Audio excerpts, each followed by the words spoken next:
ಕರ್ತನಿಗೆ ಸ್ತೋತ್ರ. ದೇವರ ನಾಮಕ್ಕೆ ಸ್ತೋತ್ರವು. ಸಂಗೀತ 3ನೇ ಅಧಿಕಾರಂ ಕೀರ್ತನೆ 3ನೇ ಅಧ್ಯಾಯ ಮೊದಲ ವಚನ, ಮೊದಲನೇ ವಾಕ್ಯ.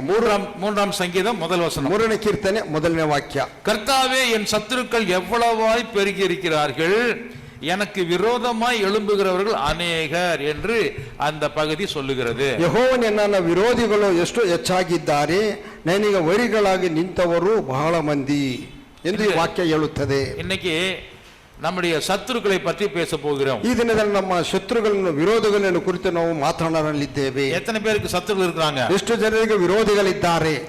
எத்தனை பேருக்கு இங்க இருக்கிறவங்களுக்கு நான் கேட்கிறேன், இல்லாதவங்களை பத்தி நமக்கு தெரியாது. ಇಲ್ಲಿ ಇರುವವರನ್ನು ಕುರಿತು ನಾನು ಕೇಳುತ್ತಿದ್ದೇನೆ, ಇಲ್ಲದವರನ್ನು ಕುರಿತು ನನಗೆ ತಿಳಿಯದು. எத்தனை பேருக்கு எனிமீஸ் இருக்கிறீங்க? ಎಷ್ಟು ಜನರಿಗೆ ವಿರೋಧಿಗಳಿದ್ದಾರೆ?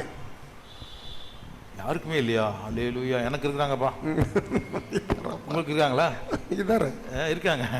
உனக்கு இல்லையா? உங்க அப்பா தான் முதல்ல தெரியல. ஓகே, ஹல்லேலூயா. ஹல்லேலூயா. ஒரு கணவனும் மனைவியும் ஒரு ஆலோசனை கூட்டத்துக்கு போனாங்களாம். ಒಬ್ಬ ಗಂಡ ಹೆಂಡತಿ ಇಬ್ಬರು ಒಂದು ಆಲೋಚನೆ ಕೂಟಕ್ಕೆ ಹೋದರಂತೆ. பார்த்தாலும் வீட்டுல சண்டை சண்டை சண்டை, ಯಾವಾಗ ನೋಡಿದ್ರೆ ಮನೆಯಲ್ಲಿ ಜಗಳ ಜಗಳ ಜಗಳ. அப்புறமா பல மீட்டிங்களுக்கெல்லாம் போயிட்டு ஆலோசனை கூட்டத்துக்குலாம் போயிட்டு வந்த பிறகு ಕೆಲವು ಮೀಟಿಂಗ್ಗಳಿಗೆ ಕೂಟಗಳಿಗೆ ಹೋಗಿ ಆಲೋಚನೆ ಕೇಳಿ ಬಂದ ನಂತರ அவருடைய ಫ್ರೆಂಡ್ கேட்டாராம், ಅವರ ಸ್ನೇಹಿತನು ಕೇಳಿದನು, என்னப்பா எல்லாம் பிரச்சனை எல்லாம் சரியாயிருச்சா? ಏನಪ್ಪಾ ನಿಮ್ಮ ಸಮಸ್ಯೆಗಳೆಲ್ಲ ಸರಿಯಾದವೇ? அப்ப அவர் சொன்னாராம், ಆಗ ಅವರು ಹೇಳಿದರಂತೆ, ஓ சரியாயிருச்சுங்க. ಓ ಸರಿಯಾಯಿತು. Wow, praise the லார்ಡ್. ಸಾರಿ, ரொம்ப சூப்பர். எப்படி ಆச்சு? ಓ ಬಹಳ ಸೂಪರ್. ಹೇಗೆ ಆಗಿತ್ತು? எலியும் பூனை மாதிரி சண்டை போட்டுட்டே இருப்பீங்களே, என்ன ஆச்சு? ಯಾವಾಗ ನೋಡಿದ್ರು ಬೆಕ್ಕು ಗಿಳಿಗಳ ನೀವು ಜಗಳ ಆಡುತ್ತಿರ್ತಾರೆ, ಕಚ್ಚಾಡುತ್ತಿರ್ತಾರೆ, ಹೇಗೆ ಸಮಾಧಾನವಾದಿರಿ? ಅವ್ರು சொன்னாரா, ಅವ್ರು ಹೇಳಿದ್ರು, நாங்க கிறிஸ்டியன் ஆயிட்டங்க. ನಾನು ಕ್ರಿಶ್ಚಿಯನ್ ಆದೆ. ஓ, கிறிஸ்டியன் ஆயிட்டீங்களா? ನೀವು ಕ್ರೈಸ್ತರಾದರೆ எப்படி இந்த பிரச்சனை எப்படி அங்க போனா சரியா போச்சா? ஏಕೆ ಇಲ್ಲಿ ಬಿಟ್ಟು ಅಲ್ಲಿಗೆ ಹೋದ್ರೆ ಎಲ್ಲ ಸರಿಯಾಯಿತೆ? உலகத்திலேயே பைபிள் ஒண்ணுதான் சொல்லுது, உங்களுடைய சத்துருக்களை சிநேகியுங்கள். ಲೋಕದಲ್ಲಿ ಬೈಬಲ್ ಒಂದೇ ಹೇಳಿದೆ, ನಿಮ್ಮ ವಿರೋಧಿಗಳನ್ನು ನೀವು ಪ್ರೀತಿಸಿರಿ. அதனால என்னுடைய மனைவியை நான் நேசிக்க ஆரம்பிச்சிட்டேன். ಆದ್ದರಿಂದ ನನ್ನ ಹೆಂಡತಿಯನ್ನು ನಾನು ಪ್ರೀತಿಸಲಿಕ್ಕೆ ಪ್ರಾರಂಭಿಸಿದೆನು. ஆனால் அவர் மைண்ட்ல அவங்க வைஃப் வந்து ஒரு சத்ருவாவே நினைக்கிறாரு. ಆದರೂ ಅವರ ಹೆಂಡತಿ ಅವರ ಮನಸ್ಸಿನಲ್ಲಿ ಒಬ್ಬ ವಿರೋಧಿಯಾಗಿ ಅವರು ನೆನೆಸುತ್ತಾರೆ. இப்போ பைபிள் பிரகாரம் சத்துருவை நேசிக்கணும். ಬೈಬಲ್ ಪ್ರಕಾರವಾಗಿ ವಿರೋಧಿಯನ್ನು ನಾವು ಪ್ರೀತಿಸಬೇಕು. அதனால ನಾನು இப்போ அமைதியா இருக்கிறேன், சண்டை போறதில்ல. ಆದ್ದರಿಂದ ನಾನು ಮೌನವಾಗಿದ್ದೇನೆ, ಜಗಳ ಮಾಡುವುದಿಲ್ಲ. என் மனைவி எனக்கு சத்ரு தான், ಆದ್ರೆ ನನ್ನ ಹೆಂಡತಿ ನನಗೆ ವಿರೋಧಿನೇ. இப்படி சில பேர் வாழ்ந்துட்டு இருக்காங்க. ಈ ವಿಧವಾಗಿ ಹೇಳುವವರು ಇದ್ದಾರೆ. இப்போ நான் கேட்கிறேன் மறுபடியும், ಇವಾಗ ನಾನು ಮತ್ತೆ ಕೇಳುತ್ತೇನೆ, எத்தனை பேருக்கு சத்ரு இருக்காங்க? ಹೆಚ್ಚು ಜನರಿಗೆ ಶತ್ರುಗಳಿದ್ದಾರೆ. இப்ப நிறைய பேர் கை தூக்குறீங்க. Praise the Lord, praise the Lord, hallelujah, hallelujah. கர்த்தருக்கு ஸ்தோத்திரம். சரி, உதாரணம் கொடுத்தாதான் உண்மை வெளியில வருது இல்லையா? ಉದಾಹರಣೆಗಳ ಕೊಟ್ಟರೆ ಆ ನಿಜ ಆಚೆ ಬರುತ್ತದೆ. சத்துருக்கள் இந்த உலகத்துல உங்களுக்கு இருக்கிறாங்கன்னு ஆண்டவரே சொல்றாரு. ಶತ್ರುಗಳು ಈ ಲೋಕದಲ್ಲಿ ನಿಮಗೆ ಇದ್ದಾರೆಂದು ದೇವರೇ ಹೇಳುವವನಾಗಿದ್ದಾನೆ. Amen, amen. தேவனுக்கு சத்துரு இருக்கிறானா? ದೇವರಿಗೆ ವಿರೋಧಿ ಇದ್ದಾನೆಯೇ? சத்தமா சொல்லுங்க, ಇದ್ದಾನ ಇಲ್ಲವೇ? சத்துரு இருக்கிறான், ಶತ್ರು ವಿರೋಧಿ ಇದ್ದಾನೆ. ஆண்டவருக்கே சத்துரு இருக்கிறானா? உங்களுக்கு இல்லையா? ದೇವರಿಗೆ ವಿರೋಧಿ ಇರುವಾಗ ನಿಮಗೆ ಇಲ್ಲವೇ? எல்லாரோடையும் நீங்க ஃப்ரெண்டா இருக்க முடியாது. ஒண்ணு கடவுளுக்கு ஃப்ரெண்டா இருக்கணும். ಎಲ್ಲರಿಗೂ ನೀವು ಸ್ನೇಹಿತರಾಗಿರಲಿಕ್ಕೆ ಸಾಧ್ಯವಲ್ಲ. ಒಬ್ಬೊಂದು ದೇವರಿಗೆ ನಾವು ವಿರೋಧಿಯಾಗಿರಬೇಕು. தேவனுக்கு நீங்க சிநேகிதரா இருந்தீங்கன்னா உலகத்துல பல பேர் உங்களுக்கு சத்துருவா மாறிடுவாங்க. ದೇವರಿಗೆ ನೀವು ಸ್ನೇಹಿತರಾದರೆ ಲೋಕದಲ್ಲಿ ಹಲವರು ನಿಮಗೆ ವಿರೋಧಿಗಳಾಗಿ ಬದಲಾಗುತ್ತಾರೆ. சில பேர் சொல்றாங்க, எனக்கெல்லாம் உலகத்துல யாரு கூட எனக்கு சண்டையே கிடையாது, எல்லாரும் ஒத்து போயிருவேன், நான் காம்ப்ரமைஸ் பண்ணிக்குவேன். ಕೆಲವರು ಹೇಳುತ್ತಾರೆ, ಈ ಲೋಕದಲ್ಲಿ ನನಗೆ ಯಾರಿಗೂ ನನಗೆ ವಿರೋಧಿಗಳಿಲ್ಲ, ಎಲ್ಲರೊಟ್ಟಿಗೂ ನಾನು ಸಮರಸದಿಂದ ಸಮಾಧಾನದೊಟ್ಟಿಗೆ ನಾನು ಹೋಗುತ್ತೇನೆ. ஆனா அவங்களுக்கு கடவுளே எதிரியா இருப்பாரு. ಆದರೆ ಅವರಿಗೆ ದೇವರೇ ವಿರೋಧಿಯಾಗಿರುತ್ತಾನೆ. உலகத்துக்கு சிநேகிதனா இருக்க விரும்புகிறவன் கடவுளுக்கு பகைஞனாய் மாறுகிறான். ಲೋಕಕ್ಕೆ ಸ್ನೇಹಿತನಾಗಲಿಕ್ಕೆ ಇಷ್ಟಪಡುವವನು ದೇವರಿಗೆ ಹಗೆಯಾಗಿದ್ದಾನೆ. தேவனுக்கு பிரியமா இருக்க விரும்புகிறவன், ದೇವರಿಗೆ ಪ್ರಿಯನಾಗಿರಲಿಕ್ಕೆ ಇಷ್ಟಪಡುವವನು, அநேகருக்கு அவன் பண்றது பேசுறது எதுவுமே பிடிக்காது. ಅನೇಕರಿಗೆ ಅವನು ಮಾತನಾಡುವುದು ಮಾಡುವುದು ಯಾವುದು ಇಷ್ಟವಾಗುವುದಿಲ್ಲ. சங்கீதக்காரனுடைய இங்க ஒரு புலமலை தான் நம்ம வாசித்தோம். ನಾವು ಕೀರ್ತನೆಗಾರನ ಈ ಒಂದು ವಾಕ್ಯದಲ್ಲಿ ನಾವು ಅವನ ಗೋಳಾಟವನ್ನು ನಾವು ಇಲ್ಲಿ ಓದುತ್ತಿದ್ದೇವೆ. சங்கீதம் 3:1 என்ன சொன்னா? ಕೀರ್ತನೆ 3:1 ಏನು ಹೇಳುತ್ತದೆ? ஆண்டவரே, கர்த்தாவே, என் சத்துருக்கள் எவ்வளவாய் பெருகி இருக்கிறார்கள். ಯೆಹೋವನೇ, ದೇವರೇ, ನನ್ನ ವಿರೋಧಿಗಳು ಎಷ್ಟು ಹೆಚ್ಚಾಗಿದ್ದಾರೆ. எனக்கு விரோதமாய் எழும்புகிறவர்கள் அநேகர்னு சொல்றான். ನನಗೆ ವಿರೋಧಿಗಳಾಗಿ ನಿಂತವರು ಬಹಳ ಮಂದಿ ಎಂದು ಹೇಳುವವನಾಗಿದ್ದಾನೆ. தாவீதுடைய வாழ்க்கையை நீங்க ஆராய்ச்சி பண்ணி படித்தால், ದಾವೀದನ ಒಂದು ಜೀವನ ಚರಿತ್ರೆ ನಾವು ಪರಿಶೋಧಿಸಿ ನೋಡಿ ಓದಿದರೆ, அவனுக்கு எதிரிங்க வெளிநாட்டுக்காரங்க மட்டும் கிடையாது, ಅವನಿಗೆ ವಿರೋಧಿಗಳು ಆಚೆ ಊರಿನವರು ಮಾತ್ರವಲ್ಲ, அவனுடைய சொந்த ஜனங்களே எதிரிகளாக இருந்தார்கள். ಅವನ ಸ್ವಂತ ಜನಗಳೇ ಅವನಿಗೆ ವಿರೋಧಿಗಳಾಗಿ ಇದ್ದರು. அவனுடைய ராஜாவே அவனுக்கு எதிராக வந்தார். ಅವನ ರಾಜನೇ ಅವನಿಗೆ ವಿರೋಧವಾಗಿ ಬಂದನು. அவன் கூட சாப்பிட்டவங்களே அவங்களுக்கு விரோதமாக எழும்பினார்கள். ಒಟ್ಟಿಗೆ ಕುಳಿತು ತಿಂದವರು ಅವನಿಗೆ ವಿರೋಧವಾಗಿ ಬಂದರು. அவங்க குடும்பத்தினரே அவனை பகைத்தார்கள். ಅವನ ಕುಟುಂಬದವರು ಅವನನ್ನು ಹಗೆ ಮಾಡಿದರು. அவனுடைய பெத்த தகப்பனே அவனுடைய கூட பிறந்தவர்களே அவனை தள்ளி வைத்தார்கள். ಅವನ ತಂದೆಯು ಮತ್ತು ಅವನ ಹೆತ್ತ ಸಹೋದರರೇ, ಅವನ ಒಡಹುಟ್ಟಿದ ಸಹೋದರರು ಅವರನ್ನು ತಳ್ಳಿ ಇಟ್ಟರು. அதையும் கேக்குறீங்க, அவன் கல்யாணம் பண்ணின ஒரு மனைவியே அவனுக்கு விரோதமாக பேசி அவளை அவமானப்படுத்தினாள். ಮದುವೆ ಮಾಡಿಕೊಂಡಂತ ಒಬ್ಬ ಹೆಂಡತಿ ಅವನಿಗೆ ವಿರುದ್ಧವಾಗಿ ಮಾತನಾಡಿ ಅವನನ್ನು ಅವಮಾನಪಡಿಸಿದಳು. அவன் பெற்றெடுத்த மகனே தன் தகப்பனை கொல்லுவதற்கு அவன் விரோதியாக மாறி துரத்தி கொண்டு போனான். ಅವನು ಹೆತ್ತಂತ ಮಗನೇ ಅವನಿಗೆ ವಿರೋಧವಾಗಿ ಬದಲಾಗಿ ಅವನನ್ನು ಕೊಲ್ಲಲಿಕ್ಕೆ ಅವನನ್ನು ಓಡಿಸಿಕೊಂಡು ಹೋದನು. அவன் மறைந்திருக்கிற இடத்துல இங்கதான் மறைஞ்சிருக்கான், போய் பிடிச்சுக்கன்னு சொல்லி கொடுத்தவன் அநேகர் உண்டு. ಅವನು ಅಡಗಿಕೊಂಡಿರುವಂತಹ ಸ್ಥಳವನ್ನು ನೋಡಿ ಇಲ್ಲಿ ಅವನು ಅವಿತುಕೊಂಡಿದ್ದಾನೆ, ಹೋಗಿ ಹಿಡಿದುಕೊಳ್ಳಿರಿ ಅಂತ ಹೇಳಿದವರು ಅನೇಕರು. இப்போ சத்துருக்கள் தேவனுடைய பிள்ளைகளுக்கு இருக்கிறாங்களா? ಇವಾಗ ಶತ್ರುಗಳು ದೇವರ ಮಕ್ಕಳಿಗೆ ಇದ್ದಾರೆಯೇ? உங்களை பகைக்கிறவங்க இருக்கிறாங்களா? ಹಾಗೆ ಮಾಡುವವರು ಇದ್ದಾರೆಯೇ? உங்களை எப்ப பார்த்தாலும் குற்றம் சொல்லிக்கிட்டே இருக்கவங்க இருக்காங்களா? ಆಮೇಲೆ ಯಾವಾಗಲೂ ಅಪರಾಧ ಹೊರಿಸುವವರು ಇದ್ದಾರೆಯೇ? நீங்க நல்ல ஆளே கிடையாது, டூப்ளிகேட்னு சொல்றவங்க இருக்கிறாங்களா? ಒಳ್ಳೆಯ ಮನುಷ್ಯನಲ್ಲ, ನೀನು ನಕಲು ಎಂದು ಹೇಳುವವರು ಇದ್ದಾರೆಯೇ? எல்லாம் ஒரு மேன் ஆஃப் காடா அப்படின்னு சொல்றவங்க பரிகாசம் பண்றவங்க இருக்கிறாங்களா? ಇವೆಲ್ಲರೂ ದೇವರ ಮನುಷ್ಯನೆಂದು ಪರಿಹಾಸ ಮಾಡುವವರು ಇದ್ದಾರೆಯೇ? ஆமென் ஆமென். இருக்கிறாங்க, ಇದ್ದಾರೆ, எனக்கு இருக்கிறாங்க, ನನಗೆ ಇದ್ದಾರೆ. நான் ரொம்ப நல்லவன் நான் சொல்றதே கிடையாது. ನಾನು ಒಳ್ಳೆಯವನೆಂದು ನಾನು ಹೇಳಲಿಕ್ಕೆ ಸಾಧ್ಯನೇ ಇಲ್ಲ, ಹೇಳುವುದು ಇಲ್ಲ. நான் சொல்லியிருக்கேனா பிரதர்? ரொம்ப நல்லவன் சொல்லியிருக்கேனா? இல்ல ಇಲ್ಲ, நான் ரொம்ப நல்லவன் கிடையாது, ನಾನು ಬಹಳ ಒಳ್ಳೆಯವನಲ್ಲ. ஆனா எனக்கே விரோதிங்க இருக்காங்க. ಆದ್ರೆ ನನಗೂ ವಿರೋಧಿಗಳಿದ್ದಾರೆ. நல்லவனா இருந்தா எவ்வளவு விரோதிங்க இருப்பாங்க. ಒಳ್ಳೆಯವನಾದ್ರೆ ಎಷ್ಟು ಜನ ಅವನಿಗೆ ವಿರೋಧಿಗಳು ಇರುತ್ತಾರೆ. நான் நல்லவனாக இல்லாத நேரத்திலே எனக்கு விரோதிங்க இருக்கிறாங்களே. ಒಳ್ಳೆಯವನಾಗಿರದ ಸಮಯದಲ್ಲೇ ನನಗೆ ವಿರೋಧಿಗಳು ಇದ್ದಾರಲ್ಲ. நல்ல ஊழியக்காரனா இருந்தா எவ்வளவு பேர் எதிர்ப்பாங்க தெரியுமா? ಸೇವಕನಾಗಿದ್ದರೆ ಎಷ್ಟು ಜನ ನನ್ನ ವಿರೋಧಿಸುತ್ತಾರೆ ಗೊತ್ತುಂಟಾ? Praise the Lord. Praise the lord. இந்திய தேசம் இருட்டில் இருக்கும் பொழுது, ಭಾರತ ದೇಶವು ಕತ್ತಲಲ್ಲಿರುವಾಗ முதல் எலக்ட்ரிசிட்டி வந்துச்சு. ಮೊದಲು ವಿದ್ಯುತ್ ಶಕ್ತಿಯು ಬಂದಿತು. அப்பொழுது ஸ்ட்ரீட் லைட் மட்டும் இருக்குமா. ಆಗ ಬೀದಿಗಳಲ್ಲಿ ಮಾತ್ರ ಲೈಟ್ಗಳು ಇರುತ್ತಿದ್ದವು. பெரிய லைட் போட்டிருப்பாங்களாம், ದೊಡ್ಡ ಲೈಟ್ಗಳನ್ನು ಹಾಕಿರುತ್ತಿದ್ದರು. அந்த லைட்டை பார்த்துட்டு அந்த கல் எடுத்து அடிக்காத ஆளே கிடையாதுன்னு சொல்லுவாங்க. ಒಂದು ಬೆಳಕಿನ ಒಂದು ಲೈಟ್ಗಳನ್ನು ನೋಡಿ ಒಡೆಯದಿರುವಂತ ವ್ಯಕ್ತಿ ಇಲ್ಲವೇ ಇಲ್ಲ.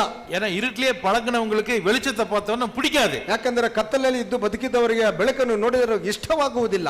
அந்த விளக்க அது எவ்வளவு ஸ்ட்ராங்னு பார்க்கலாம்னு சொல்லி கல் எடுத்து அடிப்பாங்க. ಆ ಬೆಳಕನ್ನು ನೋಡಿ ಅದು ಎಷ್ಟು ಸ್ಟ್ರಾಂಗ್ ಆಗಿದೆ, ಗಟ್ಟಿಯಾಗಿದೆ ಎಂದು ಅವರು ಕಲ್ಲನ್ನು ತೆಗೆದು ಅದನ್ನು ಹೊಡೆಯುತ್ತಾರೆ. நீங்க சின்ன வயசுல அடிச்சிருப்பேன் நான் நினைக்கிறேன். ನೀವು ಚಿಕ್ಕ ವಯಸ್ಸಿನಲ್ಲಿ ಹೊಡೆದಿದ್ದೀರಿ ಎಂದು ನಾನು ಅಂದುಕೊಳ್ಳುತ್ತೇನೆ. ನಾನು அடிச்சிருக்கிறேன், ನಾನು ಹೊಡೆದಿದ್ದೇನೆ. நல்ல வேளை பல்ப் உடையல, ஸ்ட்ராங், நான் சின்ன பையன், அதனால அந்த கல்லுக்கு அது உடையல. ನಾನು ಹೊಡೆದ ಬಲ್ಪ್ ಹೊಡೆದೋಯ್ತು. ನನ್ನ ಒಬ್ರು ಸೈಕಲ್ ಮೇಲೆ ಓಡಿಸ್ಕೊಂಡು ಹೋದ್ರು 1-2 ಕಿಲೋಮೀಟರ್. அது இவருடைய கதை. Okay, price the Lord. எல்லாரும் பண்ணிருக்கோம், ಎಲ್ಲರೂ ಮಾಡಿದ್ದೇವೆ. நல்லா ஒண்ணு இருந்தா அதை கெடுக்கிறதுக்கு தான் பார்ப்போம். ಒಳ್ಳೆಯದನ್ನು ನೋಡಿದರೆ ಅದನ್ನು ಕೆಡಿಸಲಿಕ್ಕೆ ನಾವು ಹೋಗುತ್ತೇವೆ. தேவனுக்கு பயப்படுகிற ஒரு மனுஷன், நீதிமான ஒருத்தன் இருந்தால், ದೇವರಿಗೆ ಭಯಪಡುವಂತ ಮನುಷ್ಯನು ಒಬ್ಬ ನೀತಿವಂತನು ಒಬ್ಬನಿದ್ದರೆ, நல்ல ஜெபிக்கிற ஒரு ஆள் இருந்தா, ಒಳ್ಳೆಯ ಪ್ರಾರ್ಥನೆ ಮಾಡುವಂತ ಒಬ್ಬ ವ್ಯಕ್ತಿ ಇದ್ದರೆ, நல்ல வசனம் சொல்ற ஒரு போதகர் இருந்தா, ಒಳ್ಳೆಯ ವಾಕ್ಯವನ್ನು ಹೇಳುವಂತ ಬೋಧಕರು ಇದ್ದರೆ, அவனுக்கு சத்துருக்கள் வருவார்கள், ಅವನಿಗೆ ವಿರೋಧಿಗಳು ಬಂದೇ ಬರುತ್ತಾರೆ. ஆண்டவர் சொல்லிருக்காரா இல்லையா? ದೇವರು ಹೇಳಿದ್ದಾನೆ ಇಲ್ಲವೇ? என்னை நீங்க விசுவாசிக்கிறீங்க, ನನ್ನನ್ನು ನೀವು ನಂಬುತ್ತೀರಿ, எனக்கு பின்னாடி வருகிற நீங்க சீஷரா இருக்கிறீங்க, ನನ್ನನ್ನು ನೀವು பாலிಸು ನನ್ನ ಶಿಷ್ಯರಾಗಿದ್ದೀರಿ. அப்படிப்பட்ட உங்களுக்கு சத்துருக்கள் முதல்ல உங்க வீட்டாரே, ಆ ವಿಧವಾಗಿ ವಿರೋಧಿಗಳು ಮೊದಲು ನಿಮ್ಮ ಮನೆಯವರೇ, உங்க வீட்டுக்காரங்களே தான் உங்களுக்கு முதல்ல எதிர்ப்பு சொல்லுவாங்க, உங்களை பாய்ப்பாங்க, உங்களை குறை பேசுவாங்க. ಮನೆಯವರೇ ಮೊದಲು ನಿಮ್ಮನ್ನು ವಿರೋಧಿಸುತ್ತಾರೆ, ನಿಮ್ಮನ್ನು ವಿರೋಧಿಸಿ ನಿಮ್ಮೊಟ್ಟಿಗೆ ನೀವು ವಾಕ್ವಾದ ಮಾಡಿ ನಿಮ್ಮನ್ನು ಹಾಗೆ ಮಾಡುತ್ತಾರೆ. இப்போ கிறிஸ்தவ வாழ்க்கையில் இருக்கிற நமக்கு, ಈಗ ನಾವು ಕ್ರೈಸ್ತ ಜೀವನದಲ್ಲಿರುವಂತ ನಮಗೆ, நம்முடைய வாழ்க்கையை நம்ம எப்படி ஓடி முடிக்க போகிறோம் தெரியுமா? ನಮ್ಮ ಜೀವನ ಹೇಗೆ ನಾವು ಓಡಿ ಮುಕ್ತಾಯ ಮಾಡುತ್ತೇವೆ ಗೊತ್ತುಂಟೆ? நம்முடைய சத்துருக்கள் ஒருவனை கூட விட்டு வைக்காமல் அத்தனை பேரும் காலி பண்ண போறோம். ನಮ್ಮ ಶತ್ರುಗಳನ್ನು ಒಬ್ಬರನ್ನು ಬಿಡದಂತೆ ನಾವು ಜನರನ್ನು ನಾವು ಖಾಲಿ ಮಾಡಲಿದ್ದೇವೆ. நீங்க அப்படி ஜெயிக்கலன்னா, ನೀವು ಆ ವಿಧವಾಗಿ ಜಯಿಸದೆ ಹೋದರೆ, உங்களுக்கு எதிராக வருகிற சத்துருக்களை நீங்கள் ஜெயிக்காமல் பரலோகத்துக்கு போகவே முடியாது. ನಿಮಗೆ ವಿರುದ್ಧವಾಗಿ ಬರುವಂತ ಶತ್ರುಗಳನ್ನು ನೀವು ಜಯಿಸದಂತೆ ಪರಲೋಕಕ್ಕೆ ಹೋಗುವುದೇ ಇಲ್ಲ. வெளிப்படுத்தின விசேஷம் ಪ್ರಕಟಣೆ 21ஆம் அதிகாரம் 21ನೇ ಅಧ್ಯಾಯ 7வது வசனம். 7ನೇ ವಾಕ್ಯ 21:7 ಪ್ರಕಟಣೆ. அந்த வசனம் என்ன சொல்லுது? நானே வாசிக்கிறேன், நேரம் இல்ல. ನಾನೇ ಓದುತ್ತೇನೆ. ஜெயம் கொள்ளுகிறவன் எல்லாவற்றையும் சுதந்தரித்துக் கொள்ளுவான். நான் அவன் தேவனாயிருப்பேன், அவன் என் குமாரனாயிருப்பான். ಜಯ ಹೊಂದುವವನು ಇವುಗಳಿಗೆ ಬಾಧ್ಯನಾಗುವನು, ನಾನು ಅವನಿಗೆ ದೇವರಾಗಿರುವೆನು, ಅವನು ನನಗೆ ಮಗನಾಗಿರುವನು. பரலோக ராஜ்யத்துல வர்றவங்க அத்தனை பேருமே ಪರಲೋಕ ರಾಜ್ಯಕ್ಕೆ ಬರುವ ಅಷ್ಟು ಜನರು ஜெயிக்கிறவனா இருப்பான். ಜಯಿಸುವವನಾಗಿದ್ದಾನೆ. ஹல்லேலூயா. Hallelujah. Only the overcomers will possess, will receive all the blessings from God, and God will be their God, and they will be his sons and daughters. ஜெயிக்கிறவன் மட்டும்தான் எல்லாவற்றையும் சுதந்திரித்துக் கொள்ளுவான். ಜಯಿಸುವವನು ಮಾತ್ರ ಎಲ್ಲವನ್ನು ಅವನು ಸ್ವತಂತ್ರಿಸಿಕೊಳ್ಳುವನು. அப்படி சுதந்திரிக்கிறவன் யார் என்றால் ஜெயிக்கிறவனாகத்தான் இருப்பான். ಆ ವಿಧವಾಗಿ ಸ್ವತಂತ್ರಿಸಿಕೊಳ್ಳುವವನು ಯಾರಾಗಿರುತ್ತಾನೆಂದರೆ ಜಯಿಸುವವನೇ ಆಗಿರುತ್ತಾನೆ. நீங்க சுதந்திரித்துக் கொள்ளுவதற்கு இந்த உலகத்துல எதுவுமே கிடையாது. ನೀವು ಸ್ವತಂತ್ರಿಸಿಕೊಳ್ಳುವುದಕ್ಕೆ ಈ ಲೋಕದಲ್ಲಿ ಯಾವುದೂ ಇಲ್ಲ. இந்த உலகத்துல நீங்க பார்க்கிறது எல்லாமே விட்டுட்டு போற பொருள்தான். ಈ ಲೋಕದಲ್ಲಿ ನಾವು ನೋಡುವಂತದ್ದೆಲ್ಲವೂ ನಾವು ಬಿಟ್ಟು ಹೋಗುವಂತವುಗಳೇ. இதெல்லாம் தற்காலிகமானது. ಇವು ನಮಗೆ ತಾತ್ಕಾಲಿಕವಾದವುಗಳು. அல்லேலூயா. ಹಲ್ಲೆಲೂಯಾ. இதை விட்டுட்டு கடந்து போகிற பொருள்களை தான் நம்ம பார்த்து கொண்டிருக்கிறோம். ಇವೆಲ್ಲವನ್ನು ಬಿಟ್ಟು ನಾವು ದಾಟಿ ಹೋಗುವಂತ ವಸ್ತುಗಳನ್ನೇ ನಾವು ನೋಡುವವರಾಗಿದ್ದೇವೆ. அந்த கீபோர்டை இப்ப டெடிகேட் பண்ணனும், பிரதிஷ்ಠೆ பண்ணனும். ಇದು ಈ ಒಂದು ಕೀಬೋರ್ಡ್ ಅನ್ನು ನಾವು ಡೆಡಿಕೇಟ್ ಮಾಡಿದ್ದೇವೆ, ಪ್ರತಿಷ್ಠೆ ಮಾಡಿದ್ದೇವೆ. அல்லேலூயா. ಹಲ್ಲೆಲೂಯಾ. இத காசு கொடுத்து வாங்குனது தான், ஆனா இது தூக்கிட்டு போக போறோம் பரலோகத்துக்கு. ಹಣವನ್ನು ಕೊಟ್ಟು ತೆಗೆದುಕೊಂಡಿದ್ದೆ, ಆದರೆ ಇದನ್ನು ನಾವು ತೆಗೆದುಕೊಂಡು ಪರಲೋಕಕ್ಕೆ ಹೋಗಲಿಕ್ಕೆ ಸಾಧ್ಯನೇ ಇಲ್ಲ. இது கொஞ்ச நாளைக்கு தான், இந்த உலகத்தில் இருக்கிற வரைக்கும் தான். ಈ ಸ್ವಲ್ಪ ದಿನ ಮಾತ್ರ, ಸ್ವಲ್ಪ ಕಾಲ ಮಾತ್ರ ಈ ಲೋಕದಲ್ಲಿ ಇರುವವರು ಮಾತ್ರ. ಆದರೆ சுதந்திரித்துக் கொள்வது என்றால் அது எங்க இருக்குது? ಸ್ವತಂತ್ರಿಸಿಕೊಳ್ಳುವುದೆಂದರೆ ಅದು ಎಲ್ಲಿ ಇರುವುದು? அது நித்தியமாக இருக்கிறது, ಅದು ನಿತ್ಯವಾಗಿರುವುದು, அது மகிமையாக இருக்கிறது, ಅದು ಮಹಿಮೆಯಾಗಿರುವುದು, அது மங்கி போகாதது, ಅದು ನಾಶವಾಗದಿರುವಂತದ್ದು. ஏறக்குறைய 20 வருஷமா வச்சிருந்த பழைய கீபோர்டு இப்ப அதுக்கு மதிப்பு இல்ல, அது ಕೆಟ್ಟು போச்சு. ಹೆಚ್ಚು ಕಮ್ಮಿ 20 ವರ್ಷದಿಂದ ನಾವು ಉಪಯೋಗಿಸಿದಂತ ಒಂದು ಕೀಬೋರ್ಡ್ ಇವಾಗ ಅದು ನನ್ನ ಹತ್ರ ಇಲ್ಲ, ಅದು ಕೆಟ್ಟು ಹೋಗಿದೆ. இத பார்த்த உடனே இதுக்கு தான் இப்ப மதிப்பு. ಇವಾಗ ಇದನ್ನು ನೋಡಿದಾಗ ಇದಕ್ಕೆ ಮರ್ಯಾದೆಯು. இது இன்னும் எத்தனை வருஷம் இருக்கும்? ಇದು ಎಷ್ಟು ವರ್ಷ ಇರಬಹುದು? வாங்கும் போதே சொன்னாரு 10 வருஷத்துக்கு நீங்க கீபோர்டு மாத்த வேண்டாம் சார். ಹೇಳುವಾಗಲೇ ಅವರು ಹೇಳಿದ್ರು 10 ವರ್ಷ ಕಾಲ ಇದನ್ನು ಕೀಬೋರ್ಡ್ ಬದಲಾಯಿಸುವ ಅವಶ್ಯಕತೆ ಇಲ್ಲ ಅಪ್ಪ. அப்படி என்ன அர்த்தம்? ಹಾಗೆಂದರೆ ಅರ್ಥವು 10 வருஷத்துக்கு அப்புறம் இதை யாரும் யூஸ் பண்ண மாட்டாங்க. 10 ವರ್ಷಗಳ ನಂತರ ಇದನ್ನು ಯಾರು ಉಪಯೋಗಿಸುವುದಿಲ್ಲ. ஹல்லேலூயா. ಹಲ್ಲೆಲೂಯಾ. 10 வருஷத்துக்கு பிறகு இது கீபோர்டை மாத்தி தான் ஆகணும். 10 ವರ್ಷದ ನಂತರ ಈ ಕೀಬೋರ್ಡ್ ಬದಲಾಯಿಸಲೇಬೇಕು. இது நமக்கு யூஸ்ಫுல்லாக இருக்காது, ಇದು ನಮಗೆ ಉಪಯೋಗಿಸಲಿಕ್ಕೆ ಸಾಧ್ಯವಾಗುವುದಿಲ್ಲ. ஆனா பரலோகத்துல ಆದರೆ ಪರಲೋಕದಲ್ಲಿ எல்லாவற்றையும் நாம் சுதந்திரித்துக் கொள்ள முடியும். ಎಲ್ಲವನ್ನು ನಾವು ಸ್ವತಂತ್ರಿಸಿಕೊಳ್ಳಲಿಕ್ಕೆ ಸಾಧ್ಯವು. யாருக்கு? ಯಾರಿಗೆ? ஜெயிக்கிறவனுக்கு. ಜಯಿಸುವವನಿಗೆ. ஜெயிக்கிறவன் தான் பரலோகத்துக்குள்ளே போறான். ಜಯ ಹೊಂದುವವನೇ ಪರಲೋಕಕ್ಕೆ ಪ್ರವೇಶ ಮಾಡುವನು. இப்போ ஒரு கேள்வி கேக்குறேன். ಇವಾಗ ಒಂದು ಪ್ರಶ್ನೆ ಕೇಳುತ್ತೇನೆ. ಹಲೋ, விழிப்போடு இருக்கீங்களா? ಎಚ್ಚರಿಕೆಯಿಂದ ಇದ್ದೀರಾ? ಆಮೆನ್ சொல்லுங்க. ಆಮೆನ್. ಓಕೆ. இப்ப ஜெயிக்கணும்னு சொன்னா ಜಯಿಸಬೇಕೆಂದರೆ என்ன வேணும்? ಏನು ಬೇಕು சொல்லுங்க.